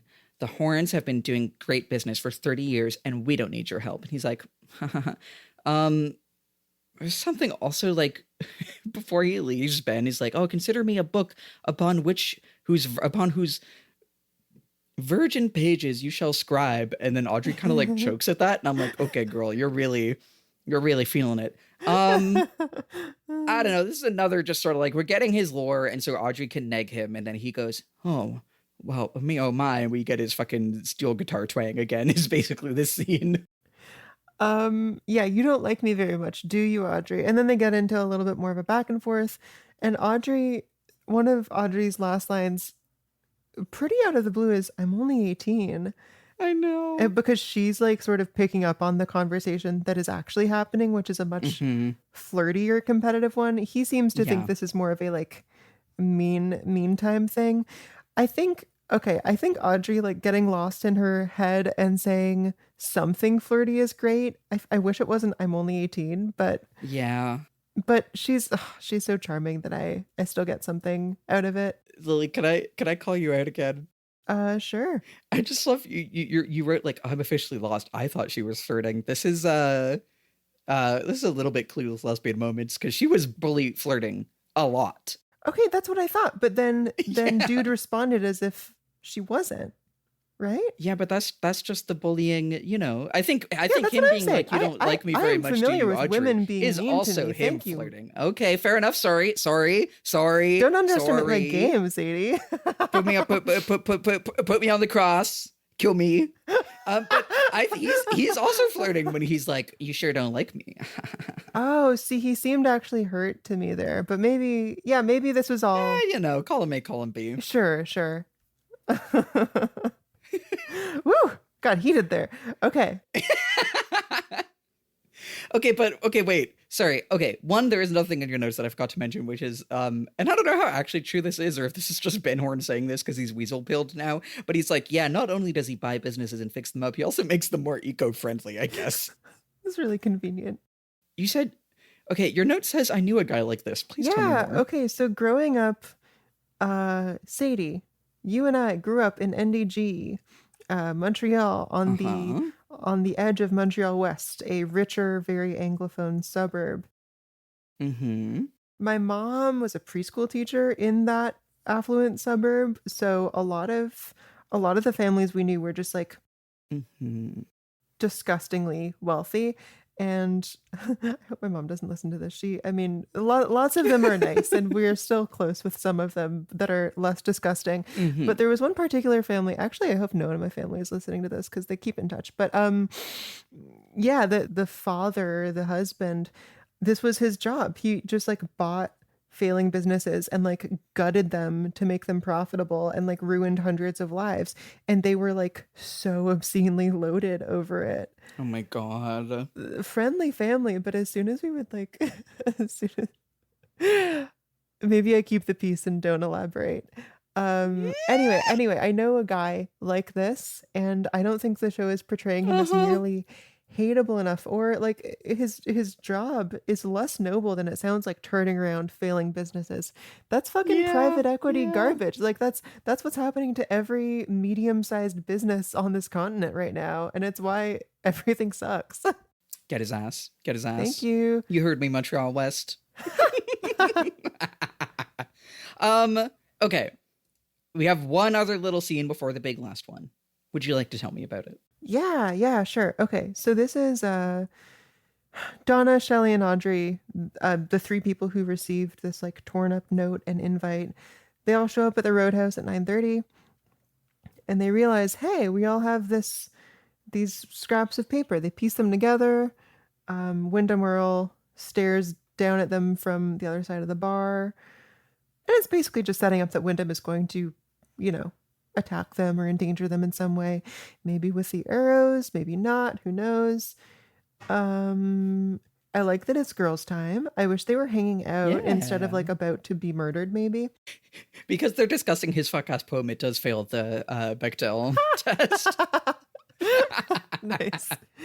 Oh yeah, and then there's like a quick interstitial between this and the next scene, which is it's the waterfall, the classic shot, but it has like a red tint to it, and it's maybe in like slightly slow motion, which we're talking about how they're just reusing the same symbols over and over. That'll certainly happen in the next scene.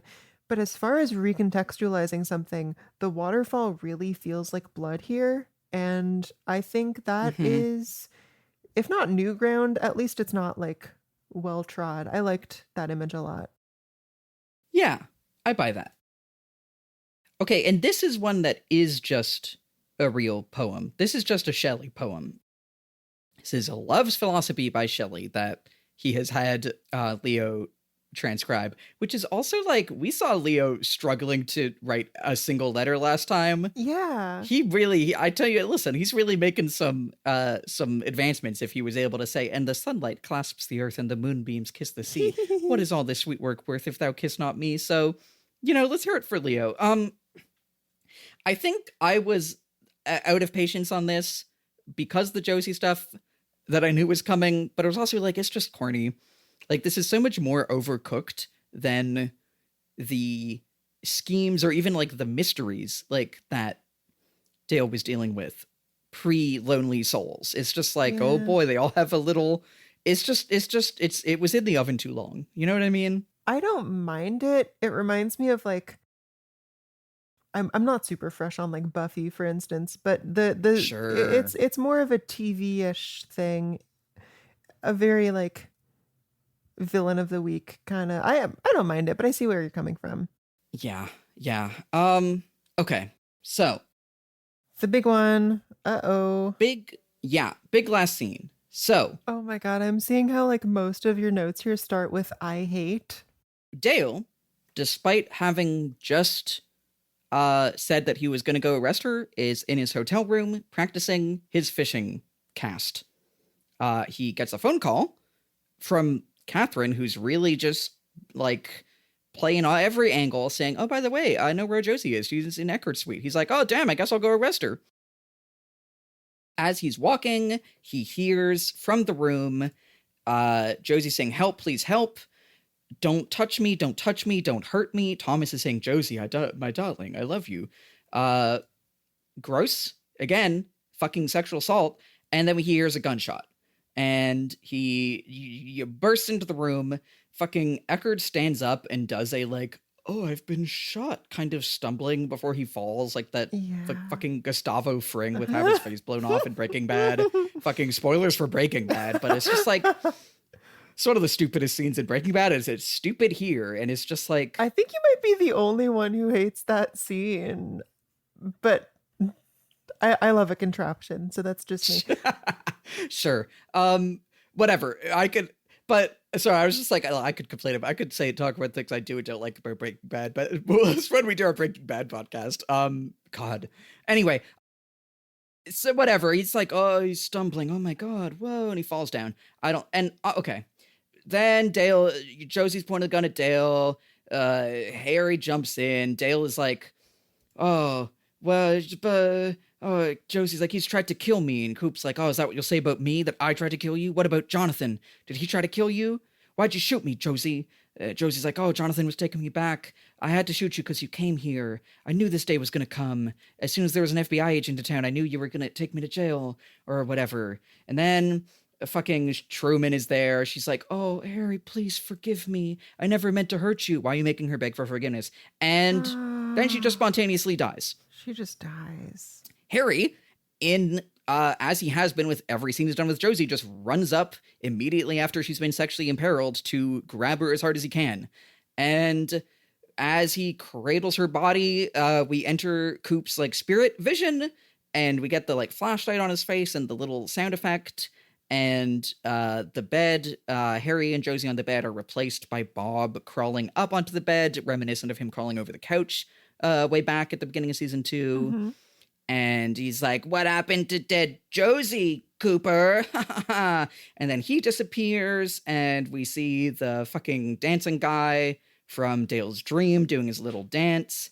And then they're gone, and it's Harry and Josie again. And then we zoom in on the drawer next to the bed, and on the knob, we see Josie's face contorting as she has been spiritually cast into the wood. Yeah. I'm just going to read my notes. Yeah, okay. Didn't he just say he was going to arrest her? This is so gross and sauceless. Standing up with gunshot and chuckling like fucking Gustavo Fring explosion is so corny. I hate this shit. I hate that Dale is convinced that she's evil. I hate Harry yelling. I hate her fuck-ass dress. I hate her begging for forgiveness. I hate him running and grabbing her when she was just almost sexually assaulted and then I guess died. I hate that the show can't summon original imagery and just brings back Bob crawling on the couch and the dancing man. Now, Bob does sell it, and I can see the idea of Dancing Man, like, dancing tauntingly on the Sorrow, but it just doesn't work. I hate that Truman's Sorrow is what matters more than, like, Josie's. It is a failed, hollow recreation of Lonely Souls. Absolutely. Worst ending to a Twin Peaks episode. Ugh, whatever. My only other note is that this is why, Lily, when you kept saying about spirits in the literal wood of the hotel, I was like, oh, wow, ha, ha, ha. But I also hate that shot. Like, it's just this straight up just like centered shot of the doorknob and the CGI effect just up front and center of her screaming in the wood and like becoming the wood or whatever. And there's no other intercuts or anything to make it more interesting. It just doesn't, It doesn't work. It doesn't work. And I know that a lot of this stuff, they were in some capacity working off of David Lynch's notes. I bet you that this feels like something that David Lynch would write of like, and then Josie becomes a spirit in the wood, but they do so little to make it happen. They just like, Josie's dead, and then we're like, oh, it's because she's a spirit in the wood. We don't even like see that happening. And the way they like paper over this is that Bob's line is what happened to Josie. But I would much rather have just seen something happen to Josie if she was going to die at all. Okay, it turns out I'm mad about this too. Who knew? Yeah. If I can start with an early moment in the scene. Yeah. So hearing Josie like struggling when Dale's in the hallway, when he then opens the door to find the two of them in bed, it's almost like they're like spooning each other as if she really did want it, and as if, okay, they're just coming here for like what, consensual intimacy or something. And then similarly in the last shot of Josie, like her spirit being trapped in the wood or something akin to that, the moans are like so sexualized, and just the way she was directed was, it's like she's on the verge of enjoying it. Like there are flashes of a smile in there in a way that I just really cannot abide. It's gross. It's gross. Man. Okay, another thing I'll say is that if I'm a police officer, God forbid, I barge into a hotel room, someone has just died, like someone has just collapsed on the floor in front of me. I seemingly don't give a shit about that. Yeah. And then someone else collapses and I just have my little moment of, whoa, it's a weird mystery, instead of like any sense of urgency to help either of these people who've just collapsed. Like Josie faints and Harry says she's dead. First of all, not yet, buddy. Like she has, even if her heart has stopped, she has like minutes to live. You should be doing something and not just holding her and consoling yourself, you know? It's very, oh, these cops don't do anything. They're just accepting these people as dead. Yeah. You can survive a bullet wound. You can survive being shot. He was barely bleeding that much. Yeah, crazy failure of policing in a way that also happens in Lonely Souls, but is cast as a tragic failure. And here is not even like, it's like just an emergent part of the scene. It's not, we're not meant to, I don't think, condemn either of the cops for just just like standing there. Yeah. And it feels like we have their back when they're like, how could you? Why did you shoot me? You know? Man. And like, yeah, I see your note here of like, it's nonsense. Yeah, in the season 1 finale, because you came here doesn't mean anything to me. She says, yeah, because you came here, because I knew we were going to end up in this position, basically. But like, okay, if that means that Josie has some sort of gift of prophecy, I would have loved to see that in the 20 episodes where she wasn't doing anything. I mean, I think it's supposed to be like, I thought that I killed Andrew, and so I knew that you would put me in jail for it. But like, it's stupid. It doesn't work. It doesn't work. This I should have brought up earlier, but her having killed or not killed Andrew. So she's being held accountable for this murder by everyone, even though he's not dead. And more importantly, she tried to prevent him from being killed. She warned Andrew to not like get on the boat or whatever. And he still holds her accountable for the attempted murder. That is like absolute nonsense. She tried to save his life. I will say, and she did. I don't know if she did warn him or if that's something Andrew was saying to rile up Thomas Eckert. I feel like there were other mentions of it that made me... Yeah, as plausible. But yeah, it's like, either way, it is just like, it's stupid. And like, again, the fact that through all this, she's like, Harry, forgive me. And when like, again, every scene with the two of them, he's been so gross, you know? Yeah, he's been a bad everything to her. Yeah. Done a bad job of keeping her safe, been a bad partner. And it's just like contorting her into this. Yeah, it's like, why the fuck should the show make her fucking beg forgiveness? It's ugh. Yeah. I'm with ya. And okay, shall we talk spirits? Yeah, okay, let's talk spirits. And like spirits and like going into the wood. Because like, again, okay, their show, I can see a version of it that works, and that I'm like, oh, the idea of the spirit, like the torture, it puts you into the wood. Yeah, that's compelling. Like the stuff that the town is made of this exploitation. But it's just sauceless. And again, like, think about Lonely Souls and how always like the horse, the skipping record needle, let alone all of how intense that murder scene was. It had these killer images and like sonic images and like to make it feel like something completely new that the show had never done before. Yes. And it did. It felt like we were breaking out of what the show was. And this is the complete opposite of that. It is read charitably. It's trying to do a, like, it is happening again. Yeah, and like drive the repetition and this like cycle of violence home again, but it just feels completely unoriginal. It feels like, hey guys, remember Bob? And remember, like, it just like, you know, it's like they saw what people were talking about of Twin Peaks, of like, oh, Twin Peaks, it has owls, and that crazy scene where the guy was dancing and that Bob guy is so scary, and they're like, yeah, get them all in, get the owls in. They got owl postcards, they have little owl on desk, and now Bob is back. And little guy dancing just being literally like the same. It's just like just putting him there, and like, again, I can think and I can be like, okay, the violence is transmuted into a show and he's dancing on the grave, but how it lands, just like I have to really work to make that reading be anything compelling. And it just feels like, hey, remember that? Literally over top of Josie's experience. And it just sucks. Completely. And like the fact that they're not bothering to conjure up new effective images just makes me, it just even further drives home the point that like the show doesn't give a shit about Josie. It doesn't think she's worth that kind of thing. Yes. So, I mean, okay, I see like there's some other notes. Do you want to talk a bit about like your, like about her going into the wood, and then we can go into like, I have some bigger thoughts about just like this plotline as a whole? Sure. Okay, so here's my thing. I got spoiled at some point on this happening, but it was like abstract enough. And I didn't know that it was coming this episode. I read something that said Josie's soul was trapped in wooden furniture.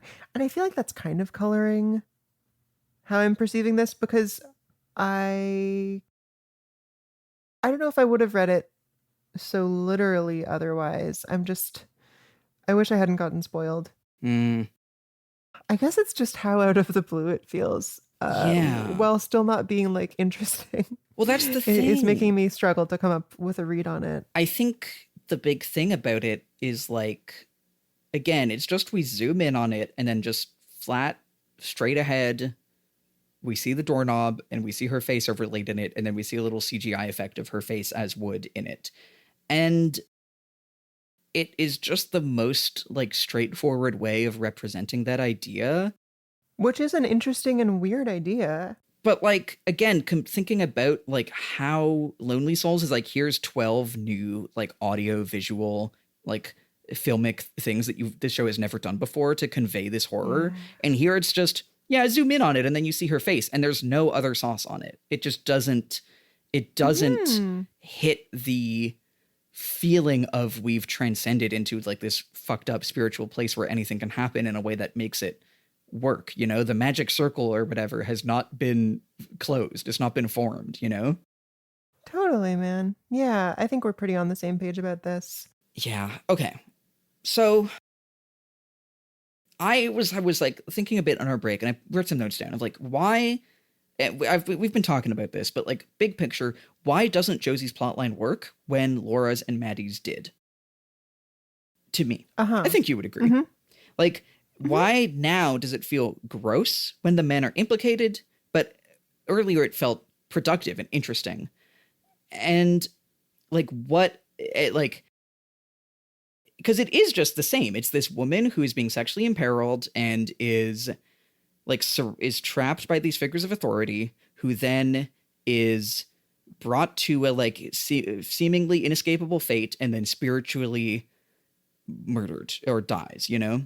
And it just feels so much worse. And I think the big thing, and this is what I was saying before, is like, she feels like something only to be watched. The show is not interested in her experience. Lonely Souls was so invested in what that was like for Maddie. Like the longest scene of Twin Peaks to date. Like it felt like 5 minutes of that murder was to establish like, this is what it's like for Maddie. Maddie coming down the stairs, Maddie's horror, Maddie trying to escape. she was put through the same like kind of horrifying violence that Josie is. Yep. But in a way that the show was interested in what's that like for her. And we were living in her experience. And then we go to the town at the roadhouse and we see like the town process Maddie's death as spectacle. But before that, like we see Maddie, and like I'm thinking about Maddie and Laura here. Like this is what I was saying earlier. Like they feel trapped. They see no way out. They couldn't take the escape options that maybe were available to them. And that's because the show cared to sell us emotively on their experience and why they felt resigned to that fate. We know Laura was in that boat and so was Maddie, but we don't question it. And we're not like, why wouldn't she do anything? Because we're just invested in that emotional experience. And because it sells us emotively on like, when you feel like there's nothing you can do and you feel trapped and you feel doomed by the narrative and like it captures that experience. And it doesn't do that for Josie. We are only watching her and think like, and then in Lonely Souls, the town is processing Maddie's death as spectacle, right? And that was the thing that felt so poignant and in some ways beautiful and in some ways horrible and violent, was that after we experienced Maddie's like interiority and experience of that violence, we then saw it processed to the song at the roadhouse and everyone crying as spectacle. And now the show is just treating her as spectacle. The show has become the thing that it critiqued the town as being in Lonely Souls. Right? Bro, go off. No, that's what I'm... Yes. Like that's good analysis. That's good. And then just on top of that, everything else we said, it's totally derivative. And it could be derivative as in a way that would land more like the deep tragedy of it is happening again, that we have not escaped the cycle, that this place is still torturing women and sexually imperiling them and killing them and putting it into literally the stuff that their houses are made of. And it just doesn't get there because it doesn't take the kind of creative swings that you would need to reach that kind of like sublime, like artistic feeling of getting there. And it just is like, hey, remember that other thing last time? Here it is again. And so it just feels like a total cop-out. And we're saying all that is also really racist. And it's being, again, just throughout all this, it continues, it has been really fucking putting her with her fucking kimonos and fans, and she has to be their maid. And everything I'm saying about how it's not interested in her interiority, and that is, she is just a thing of spectacle to watch suffering. Like, this is very classic racist depictions of Asian women. And that even if like Josie was a white character, all that would still be true. But the fact that she's Asian feels integral to how the show is doing that, like the reasons why it is fucking up in all these ways. And it makes it hit worse. That it is like fucking up in these ways feels worse because of how clearly it is about the show itself being racist, and not like commenting on it in the way that it is commenting on this like depiction of misogyny, but just like it's racist as fuck. I'm sure, like, yeah, I don't like it. I feel that I've said everything I need to about this scene. Is there any way you want to cap off this episode before we head into our closing segments? I have one last thing to say, which is someone in the credits who might have been there the whole time, but that I only noticed now. But one of the Apprentice film editors is Bambi Sycophus. So, as a way to cap off that fuck-ass episode, let's have a shout-out to Bambi Sycophus and put in clapping and cheering, like, like the Eric Andre, like, yeah!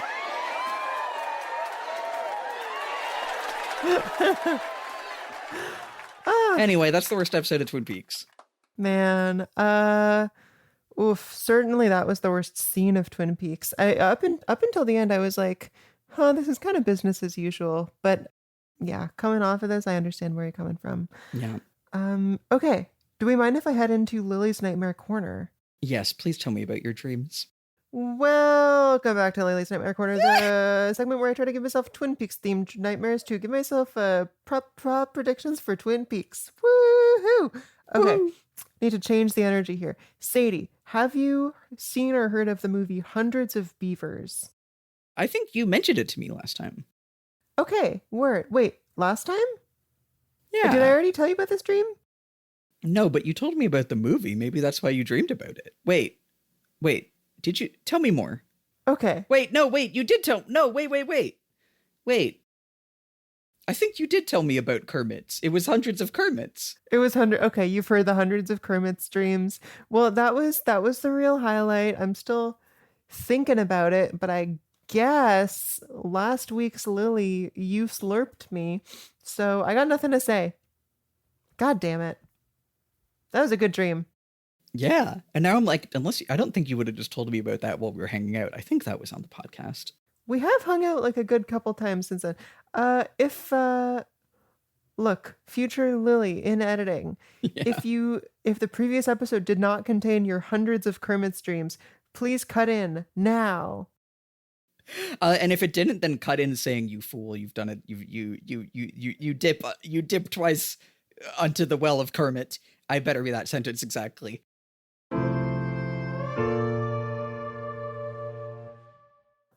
You fool! You've done it! You dip! You dip twice onto the well of Kermit.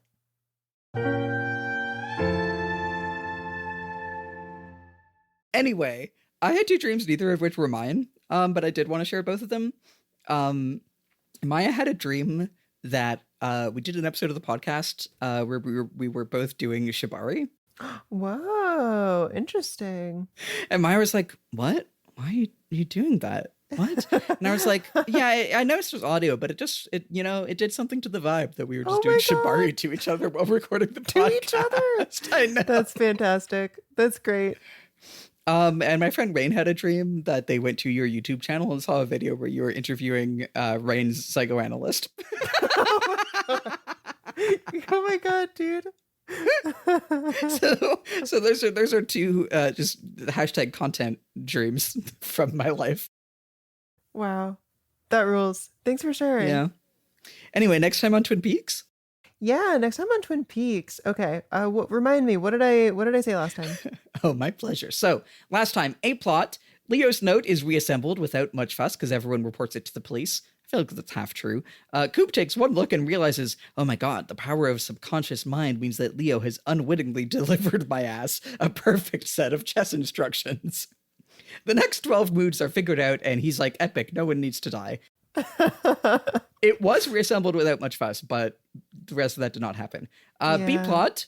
Heading back into town, James stops at a gas station and discovers a young widower, because he's bisexual now, who whisks him away to fuck apartment. It's Tudor themed.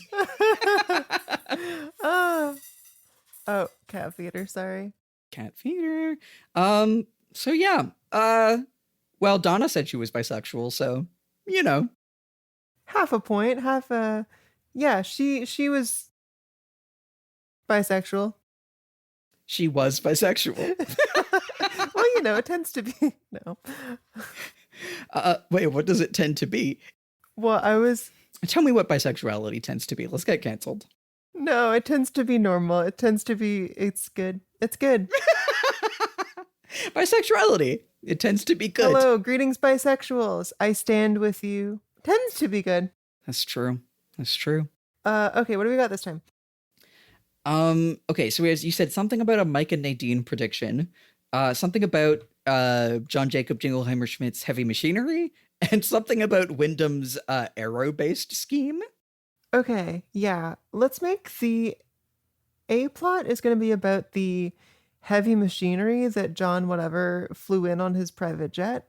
Uh-huh. It has been established that it's weird that he's just here helping for no reason. He must have some ulterior motive, and I assume his machinery factors into it somehow.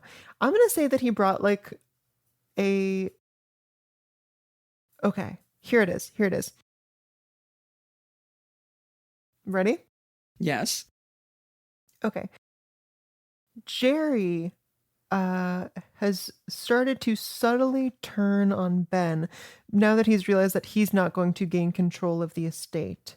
Mm-hmm. He has devised a plot which involves he found the standee of the Oh my the God. weasel. So he surmised Ben's plan and got in touch with John whatever, Uh-huh. because he is not, as Ben believes, an environmentalist private equity guy. He is an environment destroying private equity guy who owns, this is so long, the world's greatest wood chipper. So what they're going to do in the next episode is unveil the state of the art wood chipper and start chipping that wood down. They're destroying the forest specifically to well, we won't know why. It'll be a mystery. To nefarious ends. To various ends. I said nefarious, but various is what that. Okay, great. B plot. Is it gonna make a Nadine? Do we want to learn about Windom's arrow? It is going to be about Windom's arrow. Sadie, I can only assume you're familiar with Maria Abramovic's 1980 piece Rest Energy.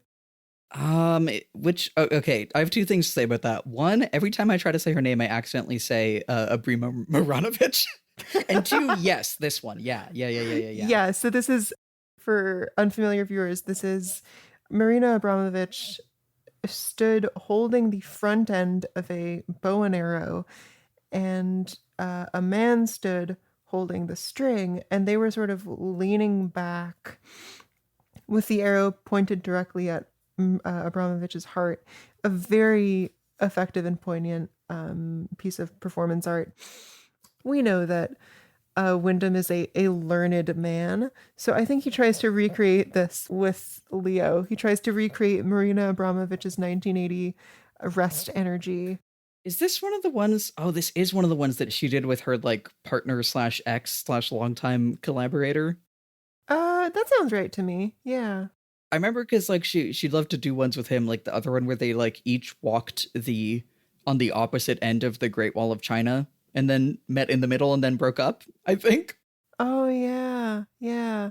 And there was that famous thing. So she had the piece leader. This is not relevant. We can cut this. No, we're keeping it. But the one where you would just sit across from her at a table, right? You remember? Yes. Yeah. And then I think he showed up and they hadn't seen each other in like 20 years or something. That was beautiful. We love high concept artists, and this is all staying in. Okay, so okay. B plot. Windom Earle recreates I almost called her Abrima Maranovic again. Marina Abramovic's Rest Energy with Leo. How does this advance his schemes? Is he just doing it? Oh, it's for sick kicks. I mean, same as the shock collar. It's for funsies. I can't think of any other reason he would be doing any of this stuff. Sure. So next time on Twin Peaks, A plot. John Jacob Jingleheimer Schmidt has an ulterior motive, and his heavy machinery factors in somehow. Jerry has started to subtly turn on Ben now that he realizes he won't inherit the estate. He found the standee of the weasel, so he surmised Ben's plan and got in touch with John whatever, because he's not actually an environmentalist, but an environment-destroying private equity guy who owns the world's greatest wood chipper. He's going to unveil his epic wood chipper and destroy the forest to various ends. Epic. B plot. Windom Earle. Also, I love that this is our A plot. B plot. Windom Earle recreates Marina Abramovic's Rest Energy with Leo. This doesn't advance his schemes. It's just for schemes. It's just for sick kicks. And we close out the episode with 4 out of 25 bingo things stamped in, which is pretty good. We're at a good pace. So that feels great. I'm going to be honest. Yeah. Should I be only letting you call bingo? Or should I call bingo also? Or like call one? I think you can call bingo, and either of us has the right to overrule, because I don't want to be too generous. I think we hate Dale. Because the way Dale is acting in that last scene, I don't like his ass. I want to stamp we hate Dale. Sad face.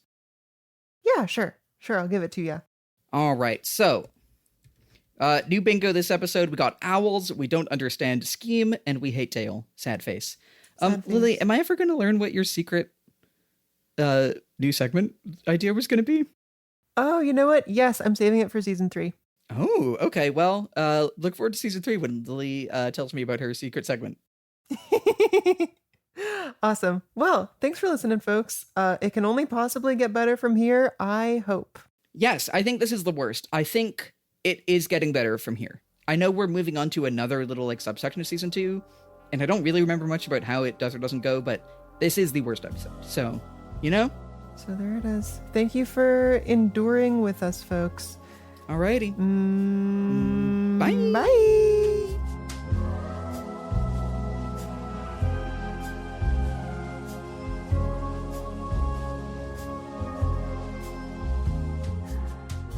TSTV is hosted by Sadie Avery Lake and yours truly, Lily Alexander. Our music is by Jamie Page, the show art is by Maya Fernandez-Giles, and this episode was edited by me. If you have any burning questions or comments, we would love to hear from you. Please send us an email at hello@tstv.show, and we may respond in a future episode. Thanks for listening.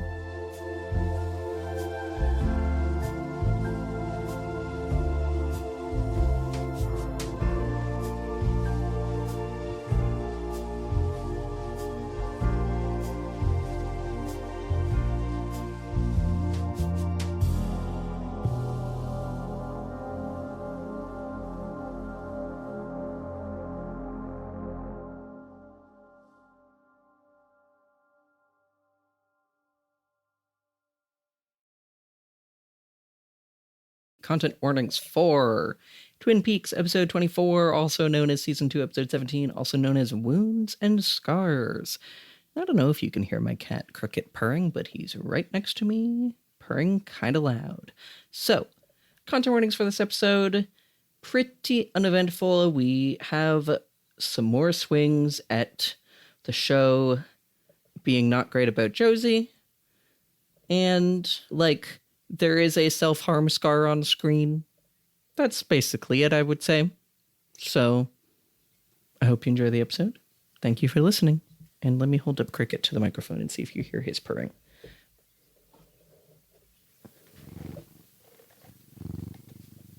Okay, bye.